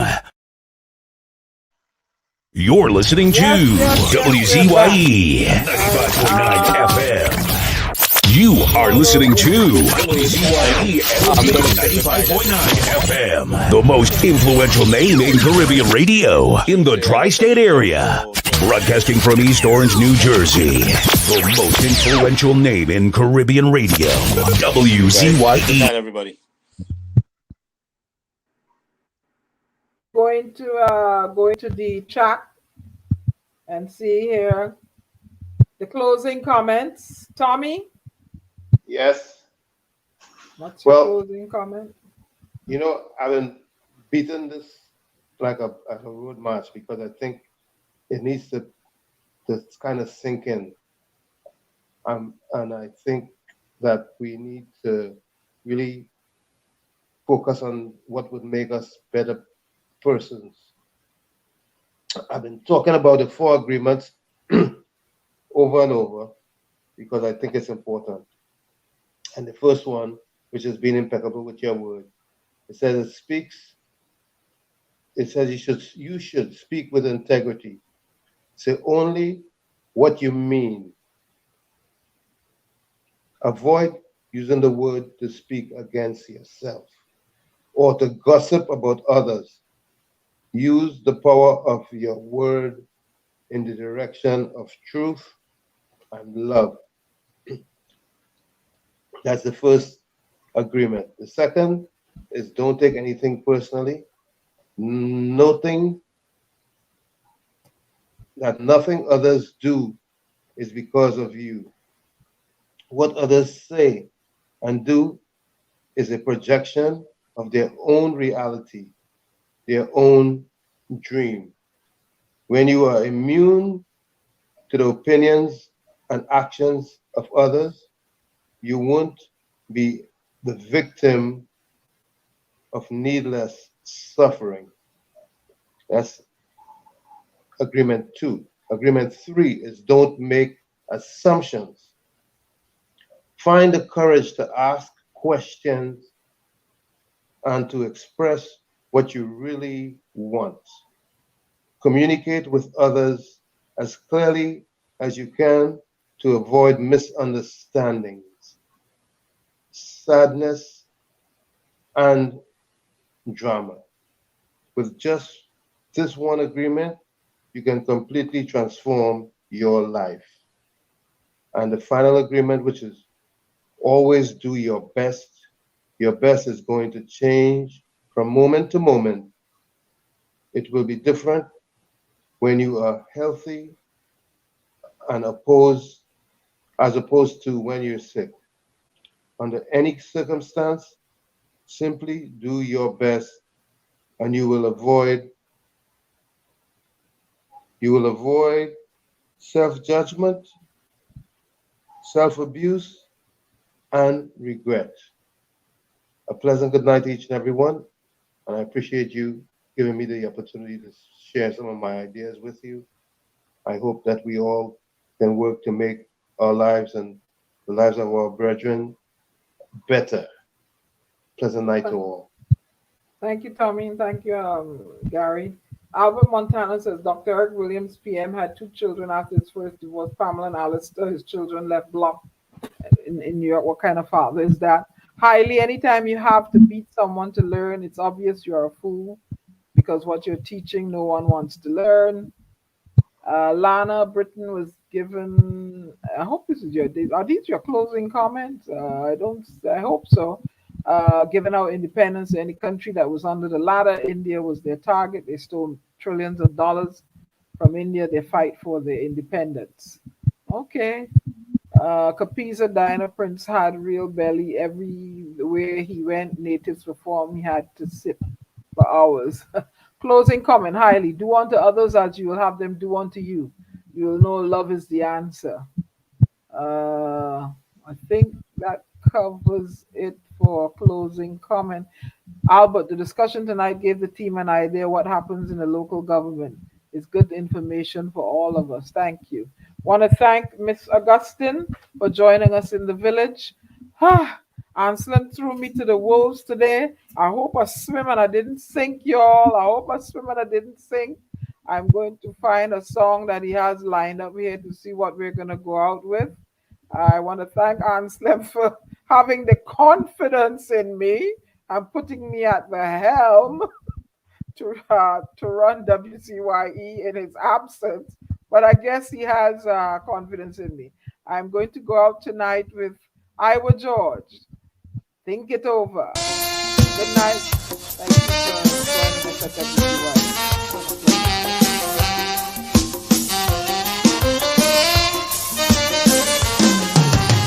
Think it over, think it again. wanna see Rash Shorty, Chalk Dust. Any one of them tell them what George say. Think it over. Think it again. I sit home listening to my radio. They say they're going and jam some calypso. They say they have something brand new from Rash Shorty. So I sit down patiently listening to he. But when I hear the man start back talking preacher, and then he start to diss up at Jala, is when I hear he start calling Iowa George name. I hold my head and start to ball, not my name again. 3 years ago he say, Iowa, you singing Tata. Last year he come back with the same Tata. It look like Shorty I running out of lyrics, and he want me to teach him a few new tricks. I is the man who sing boom boom 3, 4, 5, 6 times, and every time I sing it the people does whine. This Shorty never used to treat young Kai Sonia so crude. I will that teach him how to gamble and eat some food. Think it over, think it again, Mr. Shorty. Think it over. Think it again, Hail Selassie. Think it over. Think it again. Cause everybody knows I could sing Kaiso, the party side of me. That is how I does maintain my family. Think it over. Think it again, Mr. Chalk, just think it over. Think it again. They're trying to tell people I cannot sing calypso. It's only boom boom and do the Iowa, I know. But I's the man who sing times hard, let us work harder. 2 months later the bank come to take my car. To be a Kaisonian you have to make fast money. Money for vitamins, you have to eat healthy. You have to drive good car, not no jalopy. You can't come in town looking hungry. You have to remember you is a role model, and anywhere you go people will look up to you. That kind of lyric Shorty I them want me to sing, like they want to see me eating from the dustbin. Think it over. Think it again, Mr. Shorty. Think it over. Think it again, Hail Selassie. Think it over. Think it again. Cause everybody know Iowa could sing Kaiso, the party side of me. That is how I just get work in Miami. Think it over. Think it again. Think it over. Think it, I say. Think it again. Pling, pling, pling, pling, pling, pling, pling, pling. I hear my telephone ring. When I say hello, it's Pelham Goddard calling. He say, Iowa, I'm looking for Rash Shorty. Last year he record, he has some money for me. I hear happy when I say hello, it's Kenny. Songing like if he have a pain in his belly. He and all want a number for the Ras. Cause he find he playing up in the Ras. All them song this man sing to bad talk me. He never paid the studio no money. I don't know why he don't trim that hair on his head and brush his teeth and pee and go in his bed. Think it over. Think it again. Think it over. Think it again. Iowa George.